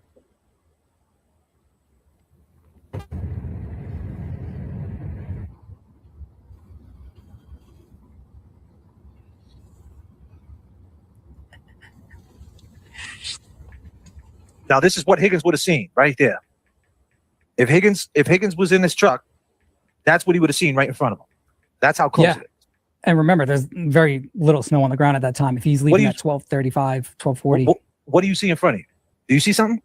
Well, I see a mailbox. I mean, I can't really see from this angle. This isn't like the best. Oh my God. Yeah, but look now as you're driving down though. Look, as you're driving down, look. Yeah. Watch. I'm so happy you caught it. Oh, look, it's Mr. Loopy. Hey. Now you're driving down. Look. Talking about you, Benny.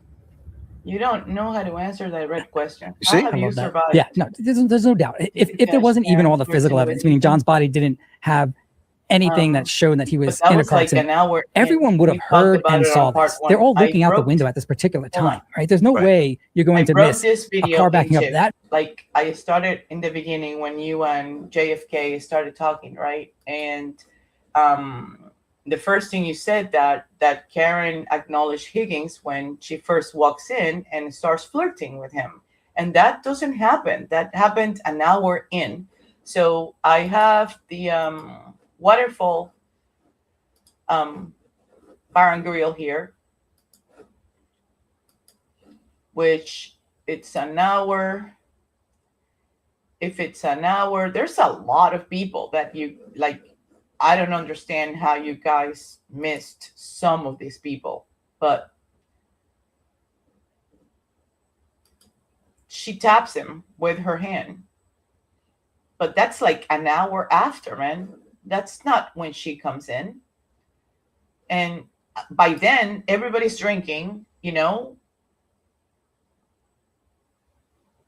Everybody had broken the ice with each other. Everybody had said hello to each other. But for the most part, she did ignore him. But yeah, after an hour that she had arrived to the waterfall, she taps him. Hi, Josie. Did you catch? Yeah, that's what I'm trying to answer. Thank you for the super sets. I have my boys back. Sorry we didn't read them right. That's fine. Me and JFK go a long ways back. You know that Higgins called into his show back in December 2024 and it was right after the reenactment that he did.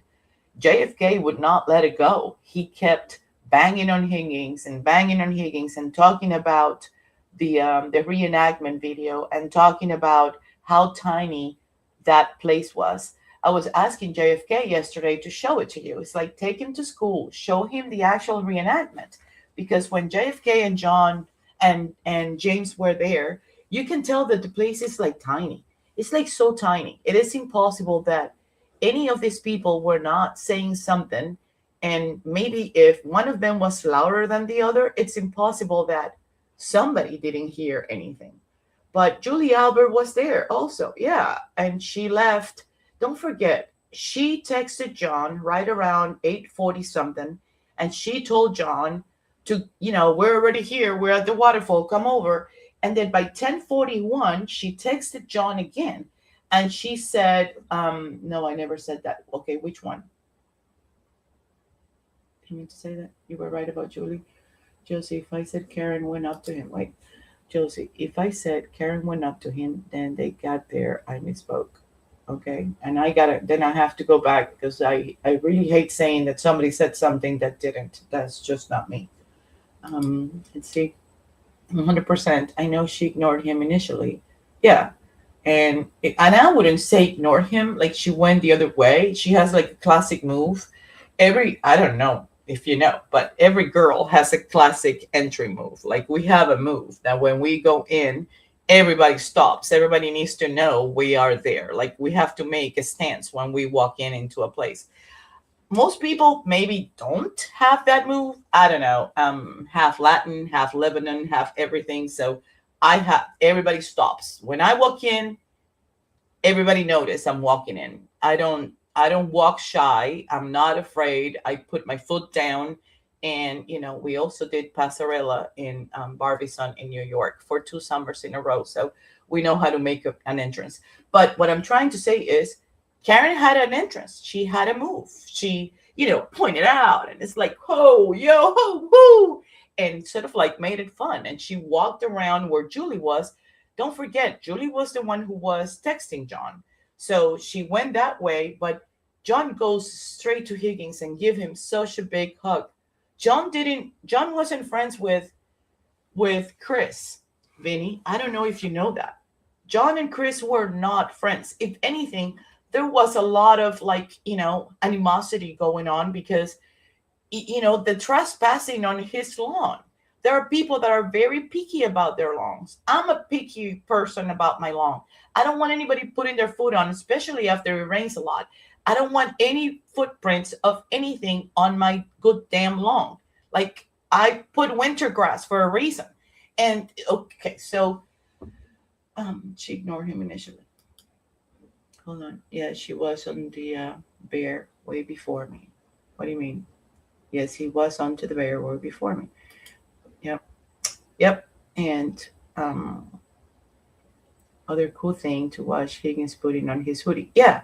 And not only that, he's putting on, oh, look, it gets really bright right around this time.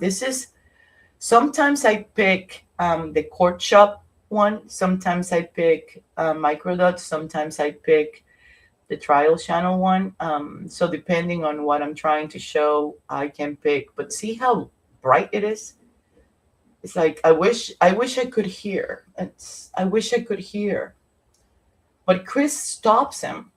Chris stops Higgins from leaving. It's not like Higgins is the one that is exasperating. Look at Caitlin making moves over there. And Tristan is not here. And that's another thing. It's like, you guys are saying that Tristan was here. No. Tristan's lazy ass is not here. He was not going anywhere. He was taking a nap. He had to plow early in the morning. And that whole story about my high maintenance girlfriend, that's BS. That's just making it up because it fits their narrative. But no. My move is I come in and the girls leave. Oh, wow. You might consider changing your cologne. Have you tried Savage or Issey Miyake? Try it. Not everybody, you know how it is. Perfumes don't smell the same with everybody, but yeah. I think about this AJ and Lally missed. Well, and don't forget, tell your friend, Miss Samantha, which I had so high hopes with this woman. Oh my God. But, every time she does the damn videos, why is she blocking and taking the exit and the door out of her videos? Oh, this is the best video for you guys to see everything. But then she covers the damn door. Why would she do that? Like, hello? Anybody who has done federal government investigations, detective, anything, like a little bit of like 2 inches of a brain, why would you cover the exit and the door of a place where you're watching who's coming in and who's going out? You don't do that. White people in suburbs talk like that. Like what? Like what? Ryan Albert had to plow at 2:22 a.m. I don't think so. And the more I have looked at this, I'm down to 1 minute and 45 seconds. I really don't think this is our first murder investigation. Okay, and you think that this is my what? Fifth? No. So, I think that you're missing my jokes. Okay? I'm starting to think that Brian Albert didn't have anything to do with this either. And I've said it a couple of times. I still have to DMART. I still have to go back and finish with the last 2 or 3 minutes or revisit them, because I went down to less than a minute. I narrowed down to less than a minute. Then I backed up. I sort of like put my reverse on and backed up a little and went back to the last 4 minutes and then reviewed everything again from those 4 minutes going forward. And then I got stuck right around 3 minutes because maybe, but that's irrelevant when it comes to this case. I'm more interested in knowing, and you keep pushing the narratives to the fact that the murder happened around 12:29. That's not possible, Benny. It's impossible. And I was going to suggest something, because, you work at a law firm, you're in New York, you're probably closer to resources. Do a little bit more than what you're doing. Try to reach out to somebody in MIT, somebody who works in human-computer interactions, somebody, you gotta know something. Rochester Institute of Technology, which is in Utica, New York, been there plenty of times. They have also a human-computer systems master's degree there. And there's got to be people that are either about to finish or in the thesis period, about to turn in their, final project. See if you can get somebody and hand them all of the FOIAs, the 3 reports that that Whiffing did, the 2 reports that were elaborated by Exordia, and also all the phone data and the health data. You need to remember, Jen's phone was downstairs in her house the minute that she arrived at 12 at 12 Country Lane. Wow, how many 12s? But when she arrived at 12 Country Lane, her phone remained downstairs. Her watch was on her, and she walked upstairs with her watch. Jen's watch is what the health data is being fed from as far as the heart rate goes, because she's wearing it. When Jen arrived at 34 Fairview at 12:18:44, she gets out of the Yukon and she goes inside the house, and the watch is registering those 49 steps. Her phone is still inside the Yukon, right? On an ongoing call with John O'Keefe, Matt McCabe, and wait for it, you may fall from your seat, Chris Albert, are on a call that is still ongoing until 12:19:36. They're all talking on the phone.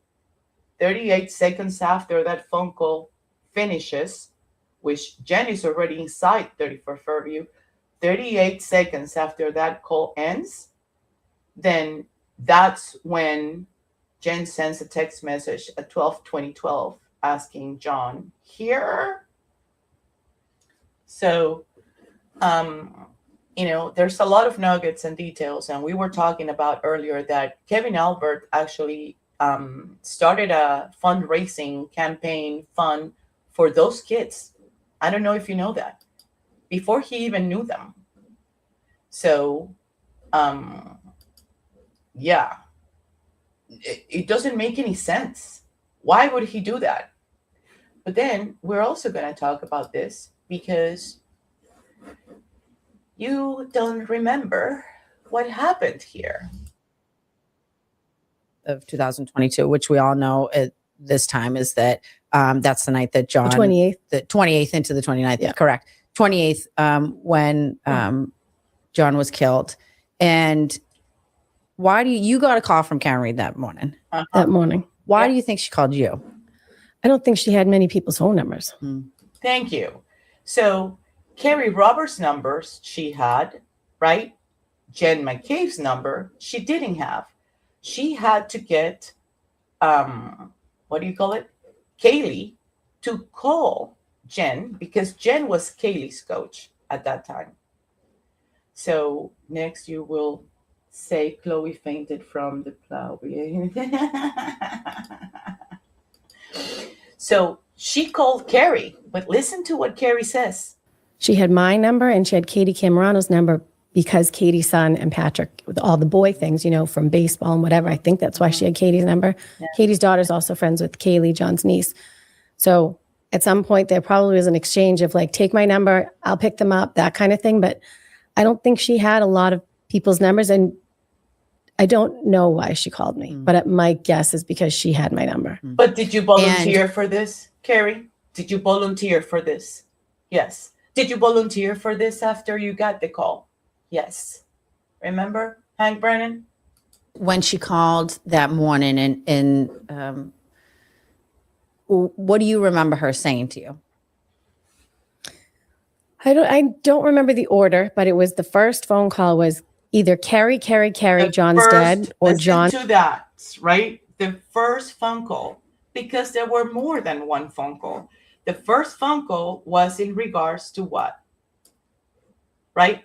She calls her and she starts calling hospital. But then she had to call her again. Why is that? Because she talked to Jen, and Jen was the one who injected in Karen's head that John could have been hit by a plow, Karen. He probably got hit by a plow, right? We don't know what Karen told Jen. We know what Jen says that Karen told Jen. This is like the game of the telephone, where by the time that the information gets to the last person, it's like so distorted that it's like doesn't make any sense. It's not even half of what it was when it started, right? So my point here is there were two phone calls to Carrie. We're going to listen. John's dead, Carrie. I know those were the words in the first phone call. And guess then what? We're going to have to believe you, or at least not believe you, at least not me, but we're going to have to listen to all of it that you say, right? In threes, Carrie, Jen, I hit it, because that's the only thing that we go for, except, you know, when we listen to the sound bites and any interviews that Karen had done with like Dateline or other people or the Body in the Snow. But right now, you're taking advantage of the fact that you know that you're the one that is saying what Karen said. And that is hearsay. But yet people are listening because they're willing to at least explore of what you're saying that Karen said to you makes any sense. Well, not to me. Then she hung up. I don't remember the order. It's been 4 years and I can't tell you how many freaking times I've had to testify to. And I will tell you that, you know, it's something that as an attorney, right? People think that, oh, everything that you recite or your memory has to be exact, right? And that's not how memory works. I don't remember the order, but it was the first phone call was hung up. I don't remember the order. It's been a call from her. And she said she was driving around. She didn't remember anything from the night before. They drank so much. She doesn't remember anything. And I said, well, where are you now? And she says that Karen doesn't remember anything from the night before. Carrie says that Karen doesn't remember anything from the night before. she said, I'm just driving. I said, well, where's Kaylee? Because Patrick had slept out. Right. She said, I looked at Kaylee's phone to see if he called. He'd never leave her home by herself without calling. And he didn't call. And I was like, okay, well, where is she now? And she was like, at the house. I'm like, you can't just leave her there. So I said, She said, if I come to your house, can you drive my car? And I was like, yes, come to my house. See? Because at this point, I'm like, is she still drunk from last night? Like, I have See? no idea what is going on. Come to my house. So the And plan so was I went that outside she and I was thought to going to myself, go to I'm not her driving her house. car in the snow. I don't know how her car Right. drives. You I'll wanna just get drive my your own car car. ready. We'll just leave her car here. So I'm in my car. Jesus. She's not here. She's not here. So I start calling the police. Did they find anybody? The 2 local hospitals. Did anybody get taken in? So was Because one at of one those point- hospitals South Shore where Kelly M works? And, the head honcho is Kimberly Dever, which is Kelly Dever's mom. Is that one of the hospitals that you call? Because that one is about 20, 25 minutes away from Canton. So is Good Samaritan. But Good Samaritan and South Shore are about like 7 miles away from each other. So which hospital did you call? Do you know anybody in particular? Point in one of the phone calls, the second phone call, she said, I think he got hit by a plow. And I was like, So who do you think? Did you hear what she said on the second phone call? And Karen had already spoken to Jen already before again. So on the second phone call, Jen had already started brainwashing Karen. And Karen calls Carrie again and tells Carrie what Jen told her. I think he may have gotten hit by a plow. like, what? Oh, okay. So Right. now I'm like, Which is a strange. I mean, just I think in objectively it's probably a hindsight, strange. had I thing to- checked What do back, you mean it's strange? We live in where do you live again? Hello? You're in Massachusetts. Plow accidents are very, very normal. They're bound to happen. It happens regularly. It happens everywhere where there's heavy snows and blizzards and Lucky Logren hit a basketball court. Things happened, right? And you see them all the time. They're on the news all the time. So do not say that it was like weird that sat back, or you know what I mean? Now I think of it like, Right, but you don't in the moment. No. You're just like, what's going on? I was like, I wasn't out with him. I don't know. Right. My husband was out with him, but my husband came home early because it And where were you? Were you at Brian Hamilton's house? was starting to snow. And that's the night before. So there was a number of people who were at CF McCarthy's Yeah. and then Waterfall. And your Kurt was there earlier with John, but then left. Yeah. And you were never out at all. No, I So- was out, but not with them. I was bowling in Brockton Yeah. for my Right, friend's bowling in daughter's Brogdon, birthday. But as you close Fun your things eyes, as Yeah. a mom on a Friday We were- night. we were bowling. yeah, Yeah. you were bowling, yeah. And so after really the point of why I think it's important that we talk about that. At one point in one of the phone calls, the second phone call, she said, I think he got hit by a plow. And I was like, what? Oh, okay. So now because Jen had already twisted her mind into thinking that that's what happened. And then the guy laying there and nobody sees it. It's asinine to think about. Well, not only that, well, you grew up in Long Island, so you know about the snow. Thank you for our river accent. Here's the thing. If you know a blizzard's coming through, Mhm. right? And you know a blizzard's coming through, the Mhm. next day you're about to get smashed, Mhm. right? I don't know about you, lawyer, but you look out the window to see what's accumulating out there. You peek out once in a while. People get ahead of it. Like you're drinking hot cocoa, you're listening to the Yeah, bro. oldies. You're in this game. You know you're about to get blasted. He's Right? laughing. I mean, just the simple shit. Look out your window. Oh, and by the way, if you would have looked out the window, you might have noticed a man was on your lawn. I'm just saying, right? And keep in mind, everything got to go right for them. By the way, there's a German Shepherd at their legs, and all this is going on, and the German Shepherd never barks. Oh, and by the way, Jen runs up to the house, right? Yep. Jen runs up to the house, and the door is open, and that German Shepherd never comes down and bites her and Nope. attacks her. No, the German Shepherd, no problem. Nope. That didn't do anything. And then when you say that Jen wasn't involved, right? If you listen to the 911 call, keep in mind, right? Yeah. Oh, he's dead. She had two chances to say Officer John O'Keefe. Instead, she does this. What's going on? There's a guy unresponsive in the snow. There's a guy unresponsive in the snow. Yeah. Hold on a minute. Let me put you through the Canton. 34 Fairview Road in Hold Canton, on a Mass. minute. There's a man passed out in the snow. There's a Yep. Oh, now there's a man passed out in the snow. Yeah. You got two chances. So you know you come from a cop family, and you know if you say on the lawn a cop is down and there's a cop in the house, you know the Boston police would have got. Especially if Greg Long lives 4 minutes away from Brian Albert. And Greg Long was the Boston Police Department interim chief at that time. Mr. Greg Long, who had moved to Canton and was very good friends with Brian Albert. And he was the interim chief of police. So when you question yourself, why didn't Jen say Boston police officer down. Can you imagine what would have happened if they would have said Boston police officer down? And Greg Long is 4 minutes away from Brian Albert's house? Your plow driver situation goes kaput. Jen, whatever it is that you try to brainwash Karen to believe, wasting time, having her change her plans from going to go get Carrie to go to your house instead, and you jump on the driver's seat of that Lexus so you can control and sequester her and take her back to One Meadows because your 45 to 90 minutes to hypothermia are not up yet, and you want to waste time, and then you drive with Carrie, leaving the Lexus. Why did you leave her Lexus? Leaving the Lexus at John's house, and you still believe that dispatch, they would have been flying up 93. The helicopters would have landed. Jay Brill would have even fucking shown up, and everybody would have been there. But instead, you try to keep it on the low. The guy and the man. Yeah, that's the thing. Was she doing it because she knew, or was she doing it to protect Brian Albert because it's his house? And I'm stupid. I wouldn't even realize that saying it's a cop would escalate things, but obviously, from what I come to learn, that would have. So it is suspect that she didn't mention that it was a cop. Well, how about this? I know. Where are the blankets? I don't see blankets, Harry. Where's the blankets, Kerry? I don't see blankets. Where's the baby blankets, Kerry? I don't see blankets.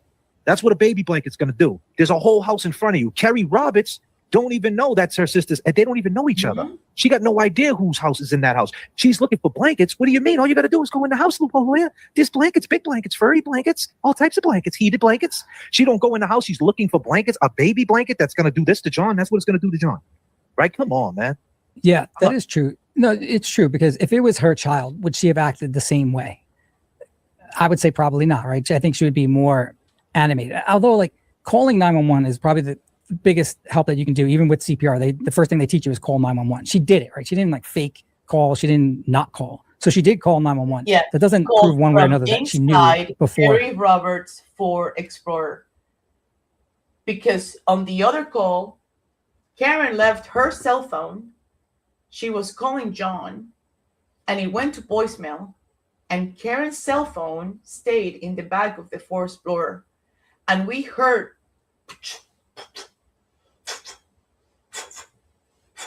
windshield wipers going back and forth because Jen placed that phone call at 6:03 in the morning, connected to Norwood 911 dispatcher first, who transferred her to Canton PD from inside silver 4x4, 4-door, Ford Explorer, owned by Carrie Roberts.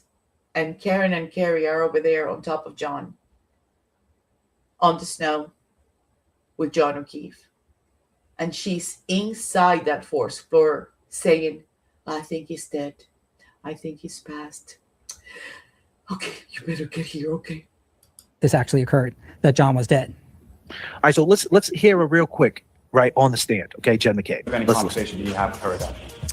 She proceeds to scream my name multiple times, that John didn't come home. She left him at the waterfall. Just woken up. What are you talking about? And then she, told me that they had gotten into a fight and she left him there. I remembered that Chris Albert had still been at the bar.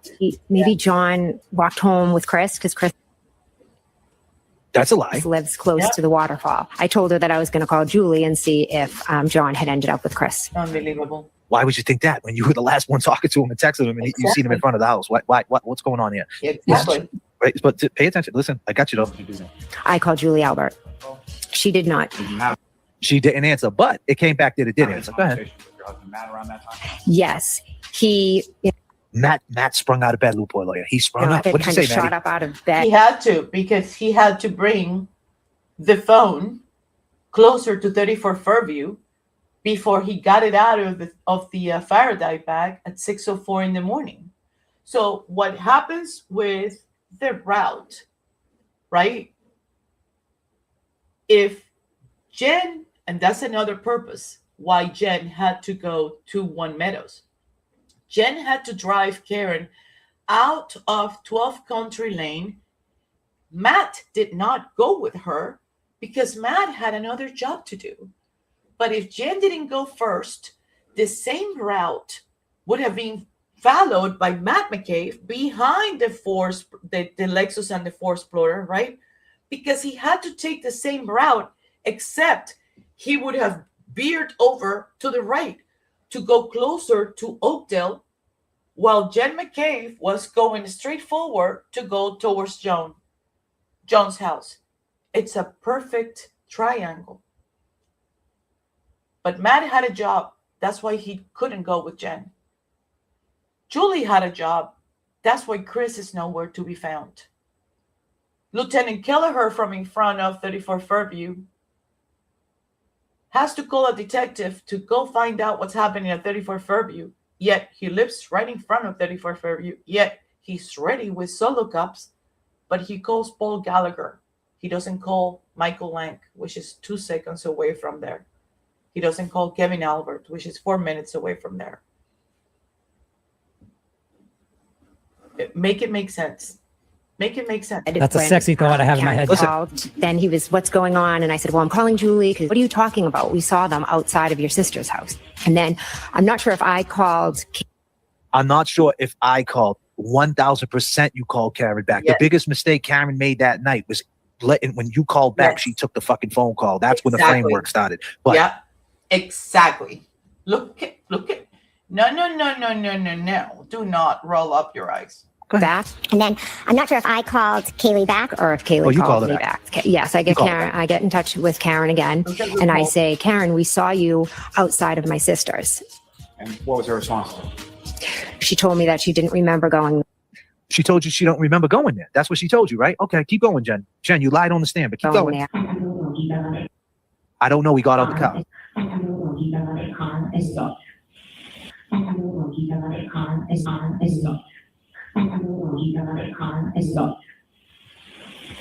Was that you? Yes, it was. Yes, it was. I don't know. He get out of the car. I said, I don't know. He got out of the car. And this was at 6:03 in the morning, correct? Correct. And that 911 call, you said he got out of the car. He got out of the car. I did because Karen Reed had told me that she had left him there. No. Oh, really? Bullshit. She did? No. Well, here's the thing. Be fair to the situation. No. This is not right now. There is no fairness to be played. There's been 2 freaking trials. We have all been put through so much of this BS. There is no fairness to be played. There is a recorded call where she says, "What's going on? There's a man passed out on the snow. What was it? I don't know. He got out of the car. How long has he been out there? A couple of hours. Did you hear that part? Well, he's dead. Well, he's passed. Yeah, there's no fairness. Let's stick to the facts. Let's stick to the basics. And let's stick to what we have. Because we have every single piece of the puzzle. And we are failing to wrap it up and put it together. Karen did not know, allegedly, that she went to 34 Fairview. It was Jen that said that, Karen, you did come to 34 Fairview. I saw you. Yeah, she also said to Karen that he got hit by a plow. And Karen went ahead like a little parrot, cuca, cuca, and went and said to Carrie, oh, he's probably dead. He got hit by a plow. And here's Karen repeating like a cuca, cuca, everything that Jen is telling her. Karen is in distress. She's hardly slept. She probably kept drinking after she got to 1 Meadows at 12:36. She's waiting on John. She's frustrating. She knows what John does for a living. I fucking hate you, she said. Because what was agreed upon between Jen and John did not happen. Out front. And that was documented in the police reports early on. I had said that you have to be fair to Jen. If Jen really wanted to fuck with Karen, No. she didn't have to disclose that Karen had Oh my God. You can't do that to me, Vinny. No. Yeah, I'm off your league. You can't do that to me. If you think that's going to work with me, no, I'm not your niche. no idea. She claims she didn't go to 34 Fairview. Now, is Karen so drunk that she doesn't remember going to 34 Fairview, or was she omitting that fact intentionally? Yeah, but okay, so she's driving. Okay, she's driving her cup boyfriend. She doesn't even know where 34 Fairview is. She just knows she's driving. It's John that is texting back and forth with Jen, and John is the one that is getting the directions here and there. Karen is the one that stopped by the foot of the driveway. John gets out of the car. There's a big ass Duke on Denali that is like 6.4 height, covers John. As he walks towards the house, John uses a specific door to go through that threshold. Who told John to use that door? Do you think a cop that hasn't been at somebody else's house that he apparently respects and has admiration for would use any other door other than the front door? Why would John O'Keefe, OCD John O'Keefe, take my shoes off, take your shoes off, go straight through, right? Sprinting over there, skip one, take one. That's how he walks. Takes his coat off. There's no coat on John, and he uses that door. He goes straight, like he knows where he's going. Who told him where to go? Who told him which door to use? Karen is saying to Jen at that time, in that moment, I remember dropping him off at the waterfall. Mm-hmm. She said on the 911 call, he got out the car, right? Right. And then when they caught her up saying, you said he got out the car, because you're the last one who had eyeballs on him. You claim he never went in the house, but you're saying out of your mouth a slip up, because there's got to be a slip up somewhere that he got out the car. And when he says, is that your voice? You said he got out the car. You said, yeah, I said that because Karen Reed said she dropped him off there. That's not what you said just prior the day before. You said you called up and she said, I don't remember anything. And that's the reason why you called Julie. What is it? Which one is it? Just think about the natural connection. For certain, Jen saw Karen's SUV in front of the house at 34 Fairview, right? Jen seeing Karen's SUV. Jen, so she knew that Karen was there. She's the one who told Karen, you were at 34 Fairview. Let's go back there and check it out. For some reason, Karen didn't remember that and didn't want to go back there initially. So if you see John there, it's natural to conclude in your brain that John got out of the car. How else would he be on the front lawn if you're Jen and you're innocent? Okay.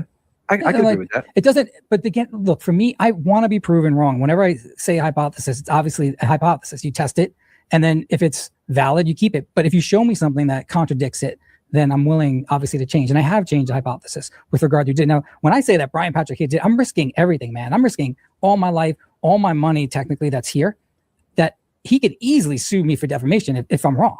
There's no. This is what you're doing.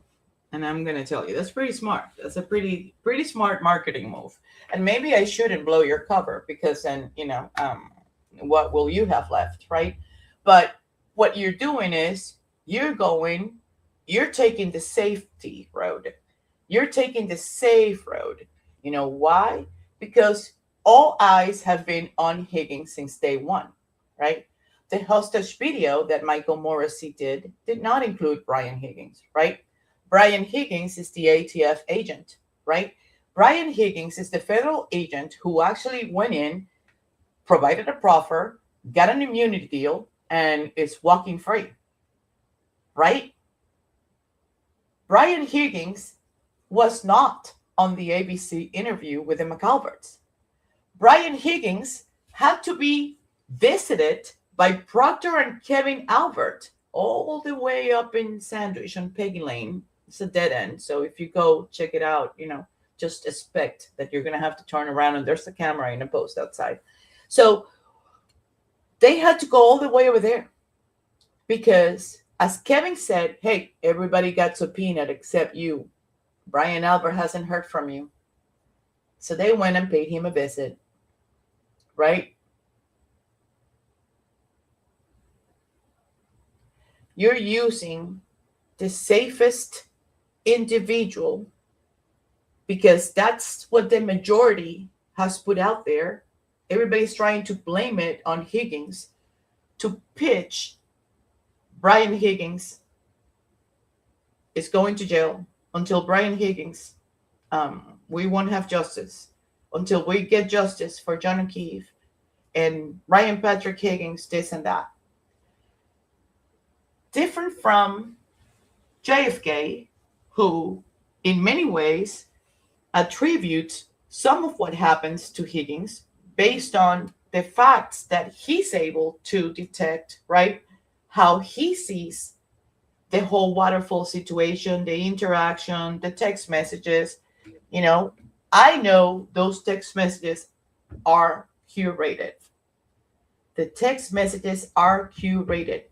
There is no way in hell Matt Kelch, also a federal agent with the ATF, which is his best friend, Higgins' best friend, would have assisted Higgins in producing text messages rather than an extraction unless that was for a purpose. And the purpose is not what you think the purpose is. There's a different purpose for this. JFK has a different reason for believing that Brian Higgins is somewhat responsible for this. But if you listen to the phone call when Patrick Higgins called JFK in December 2024, after JFK and James Jackson were banging on the reenactment video at the waterfall, he had it because his ego is hurt. His career is banished, is destroyed. Brian Patrick Higgins will never be an undercover agent again for as long as he lives. And Brian Patrick Higgins, right, has taken 5 bullets so far. Retired Army. And when he called, the first thing he said was, I appreciate what you and James do, right? But listen, these are 2 decorated dudes, right? Meaning former military. Talking, Brian Albert was in the Marines. He's 2 years. He did a year just to get benefits. Brian Higgins was in the Army. Totally different. Armies call each other decorated dudes. It's a very Army thing. The Marines are all devil dogs. Navy uses a different term. Aye, sailor. Right? Everybody has their lingo sort of set down. If you have any background or military that had, family that had military background, you would know this. It's his career which has been destroyed, and he will never work on the field again. And we have this situation, the fact that he gave his word to Brian Albert that he will not rat as far as what happened that we know of, right? That night with John O'Keefe, when Karen texted him, John died, that he would not rat because Higgins is not a rat. That has cost him everything. Because for a federal agent or a federal government employee who works in any agencies, after you put in 10 years, 15 years, 20 years, and you start accumulating certificates of sustained performance, meritorious awards, recognitions, and little pins here and there for everybody and their mother for everything that you have done in your career. Their career is everything. And it takes a lifetime to build that reputation. But it takes a second to lose it. His career is over. His ego is hurt. And that's why he called JFK, asking him, when this all comes to light, would you consider taking it back? Will you take it back? And this is my idea behind this whole mentality. And one of the reasons why, and I said before that I was going to mention this because I've been talking about this, and I have not talked about this because, me, I like playing chess. I don't like putting all my cards out there too soon because you know how that goes, right?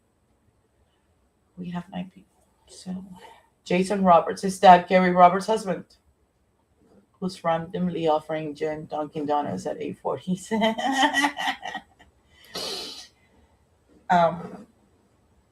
Remember when Higgins made that phone call and said,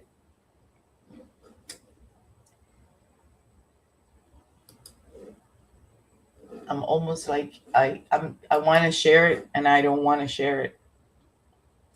But he also said, when you find out she did it, right? Will you take it back? Will you fix it? That's what he told JFK. So just like Jen McCabe told Karen that John potentially got hit by a plow, right? At one point in one of the phone calls, the second phone call, she said, I think he got hit by a plow. And I was like, what? Oh, okay. So Right. now I'm like, which is a strange, I mean, just, I think in objectively it's probably a hindsight, strange had I thing to- checked back, like sat back, or you know what I mean? Now I think of it like, right. But you don't in the moment. No. You're just like, what's going on? I was like, I wasn't out with him. I don't know. Right. My husband was out with him, but my husband came home early because it was starting to snow. And that's the night before. So there was a number of people who were at CF McCarthy's and then you're just like, what's going on? I was like, I wasn't out with him. I don't know. Right. My husband was out with him, but my husband came home early because. Which means that if Jen was able to place this information and try to brainwash Karen with the plow situation, right? And make Karen believe that perhaps John had been hit by a plow, right? Meaning that after he got out of the car, right? If Karen had already left, as she is seen in front of the Kenton Library at 122902, if Karen had already left, right, and Ryan Nagel, who drove that Ford F-150, had already left right before Karen left, that means that Ryan Nagel left right around 12:25, 12:26. Don't forget, John was not with his phone. He had already collapsed and gotten detached from his phone at 12:24:38. Ryan Nagel got there right after John O'Keefe got out of the car and entered that house. And he left right after John collapsed. Stop for a minute and think about that. Just like they lied about this Ford F-150 not being Ryan Nagel, right? Even Juliana Nagel lies and says that it was Ricky's truck. It wasn't Ricky's truck. It's Ryan Nagel's Ford F-150. 2018 Ford F-150 who pulled behind Karen. And when you pull behind somebody, it's dark, snowing, it doesn't look like there's a party going on, and they're pushing you all the way back down to where the flagpole is. Guess what? You cannot see anything that's happening on the right side of that driveway or in that garage or anybody coming in and out or through the gate on that side of the garage. You can't see nothing. Nothing. You actually wait until 12:26, 12:26:59. Ryan Nagel had already left, and you decide to leave. And because you left, you're seen at 12:29:02 in front of the Kenton Library. And because you're seen at 12:29:02 in front of the Kenton Library on Washington Street, that's why at 12:36 you are connecting at One Meadows and Pleasant Avenue on John's Wi-Fi. Logic. This is not, we don't have to assume anything. Everything that we need to put the real timeline together, it's out there. It's already available. And just like they tried to convince Karen that this was a plow thing, if Higgins, which is my idea, if Higgins didn't get there on time, right? They could have told him anything. They could have said anything to him. So when he calls JFK and he said, hey, I appreciate what you and James do, right?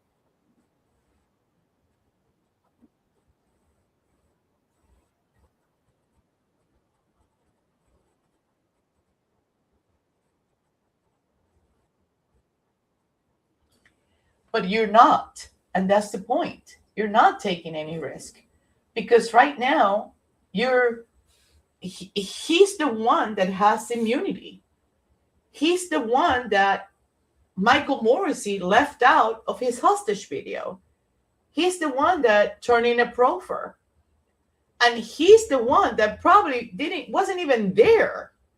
He got there probably just in time to pull Chloe off of John. There were other cops at 32 Oakdale, at Brian Hamilton's house. Do you know what happens when a brawl goes off, or happens, and between two people, and somebody starts texting, whoa, everybody shows up? How do you know, Vinny? I don't see this as a risk at all.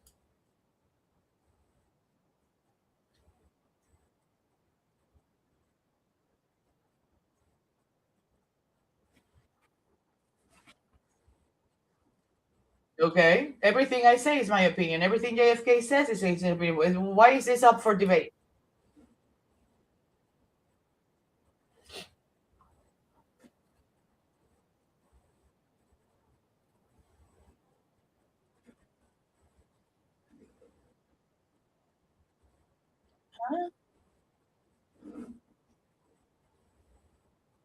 It is a very easy case to win if he wasn't involved. It is a very easy case wait, what?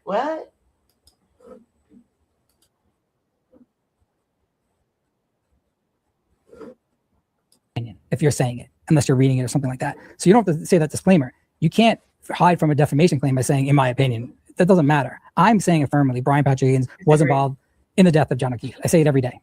And nothing has come my way, but that doesn't prove that he's not involved. You know what I'm saying? Like, it doesn't prove that he's not involved, but it's a very easy case. It doesn't prove that he's not involved to win if he wasn't involved. And he should have filed it a long time ago. So you think that they're going to come to you? Is that what you think? Well, so I see what you're saying. It's a very easy case to win, meaning like if he was to file a defamation suit against you, if he wasn't involved. That's what you're trying to say. But he hasn't done that. Now, what do you think he hasn't done that, Vinny? I mean, this whole thing boils down to the fact that he told Brian Albert, he gave his word to Brian Albert. Do you realize that for some people, giving our words and the loyalty is actually the highest stake of commitment you can actually give to somebody? I know that nowadays in society, this whole 21st century thing and combination of millenniums and whatever is a little hard to believe, but some of us still, believe that giving our word to people, loyalty to people, comes at high stakes. Here are my theories. I don't believe that anyone affirmatively was involved besides Brian Patrick and most likely Brian Albert, but I only say affirmatively Brian. Well, wait, you're going, wait. Okay.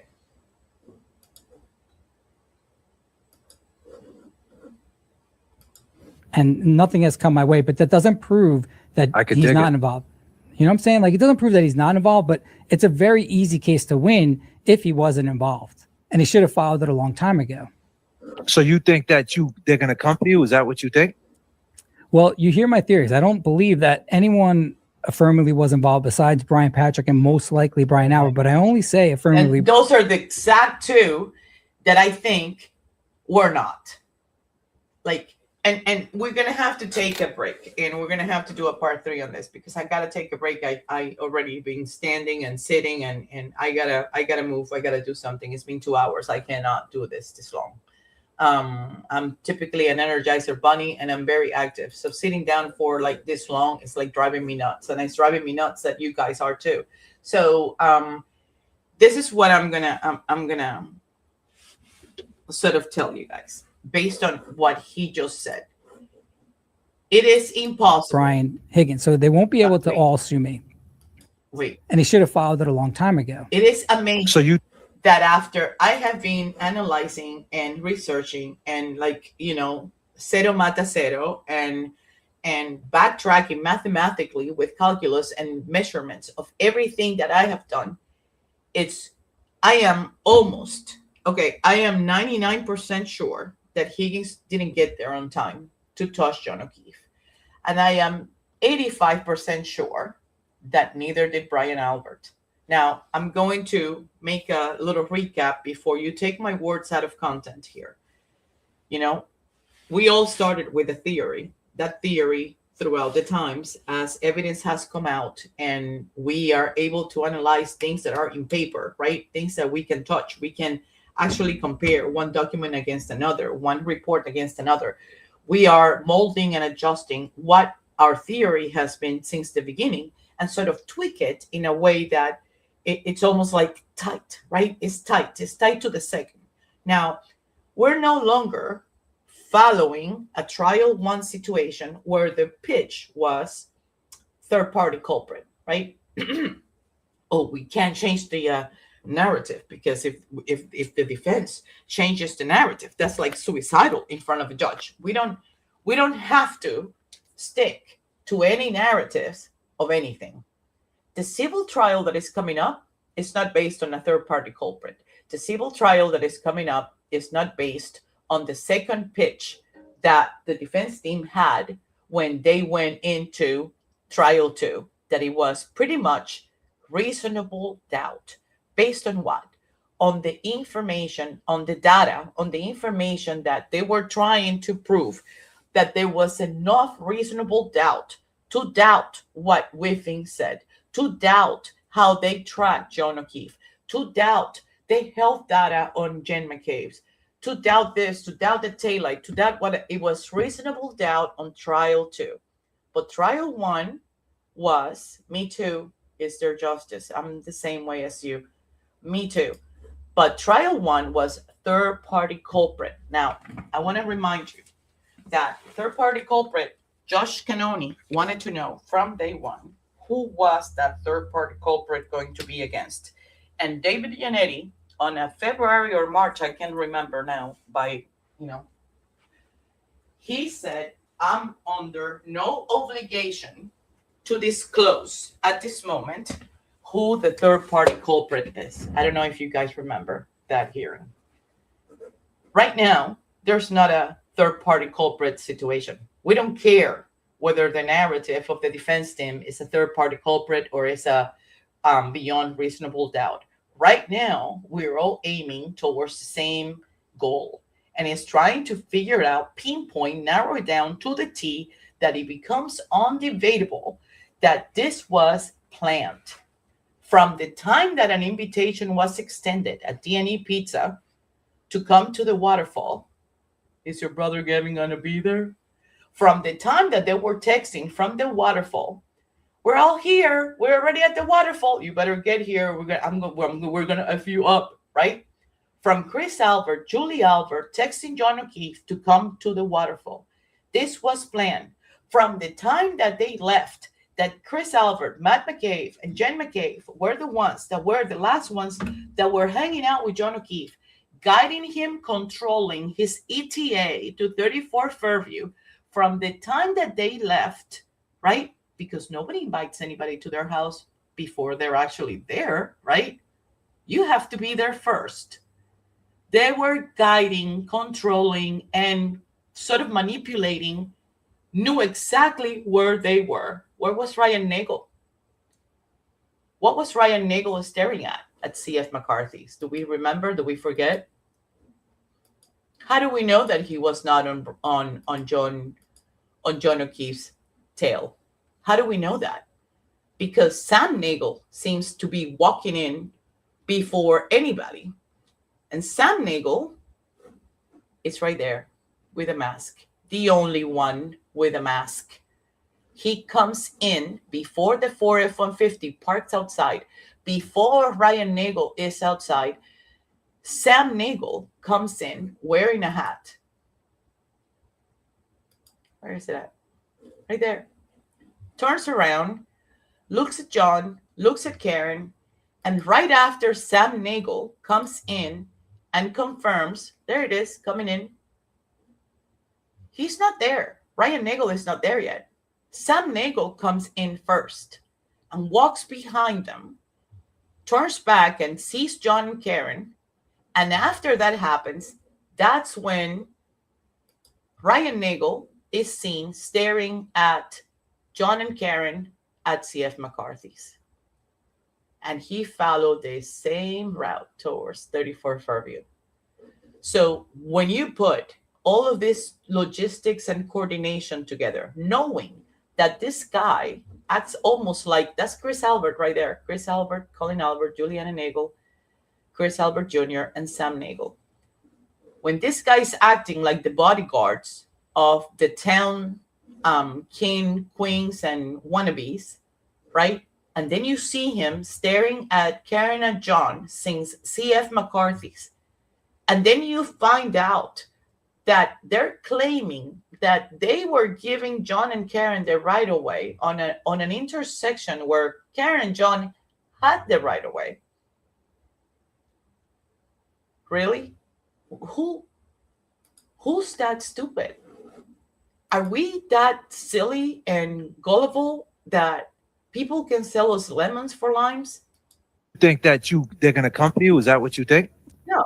Well, you hear my theories. I don't believe that anyone affirmatively was involved besides Brian Patrick and most likely Brian Albert. But well, I'm going to leave it right here. But those are the same two that I am starting to think they were not there. Now, if we look at the waterfall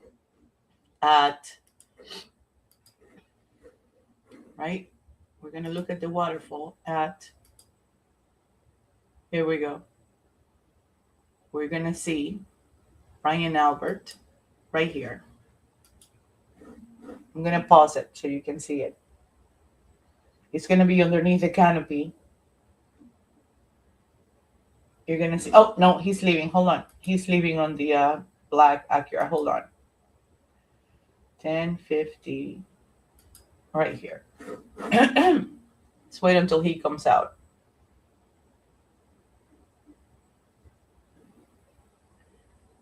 Just watch closely. Right where it says trial, you're going to see Brian Albert's face momentarily. Oh, there it is.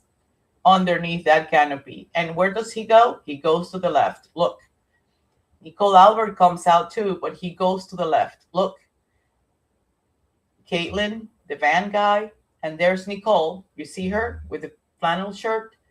But Brian Albert is already walking that way. Brian Higgins is already walking that way. You don't see the Jeep Wrangler anywhere. The only people that are trying to talk about the Jeep Wrangler, to put the Jeep Wrangler there, is Brian Albert and Jen McCabe, if you think about it, and Matt McCabe, and Chris Albert too, which are the same last people that actually had, that's the car.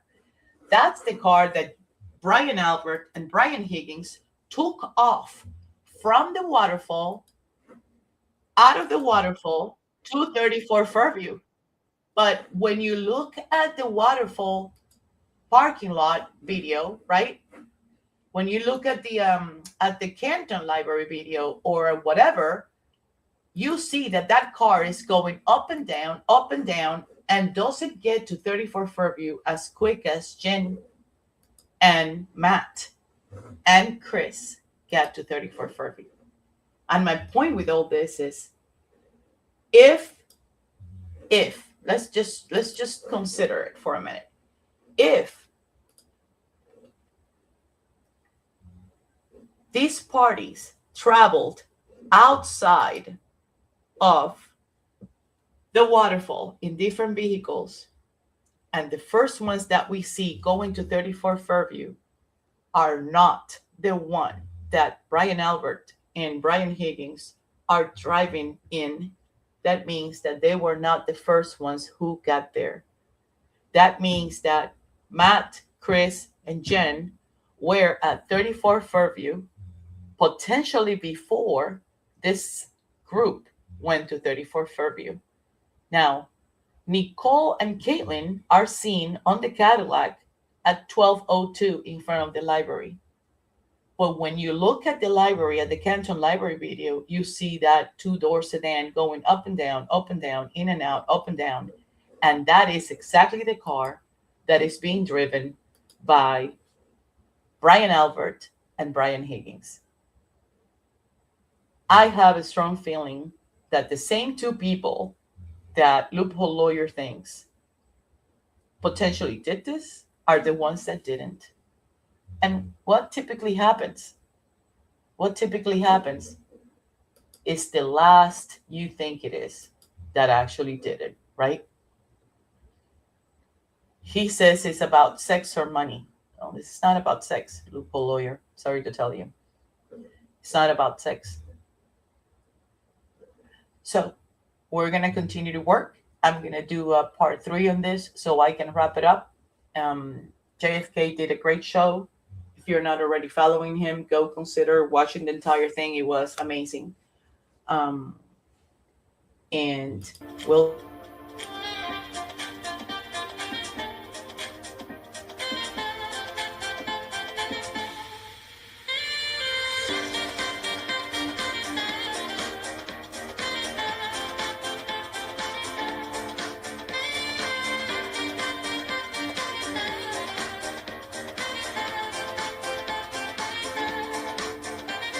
thank you guys.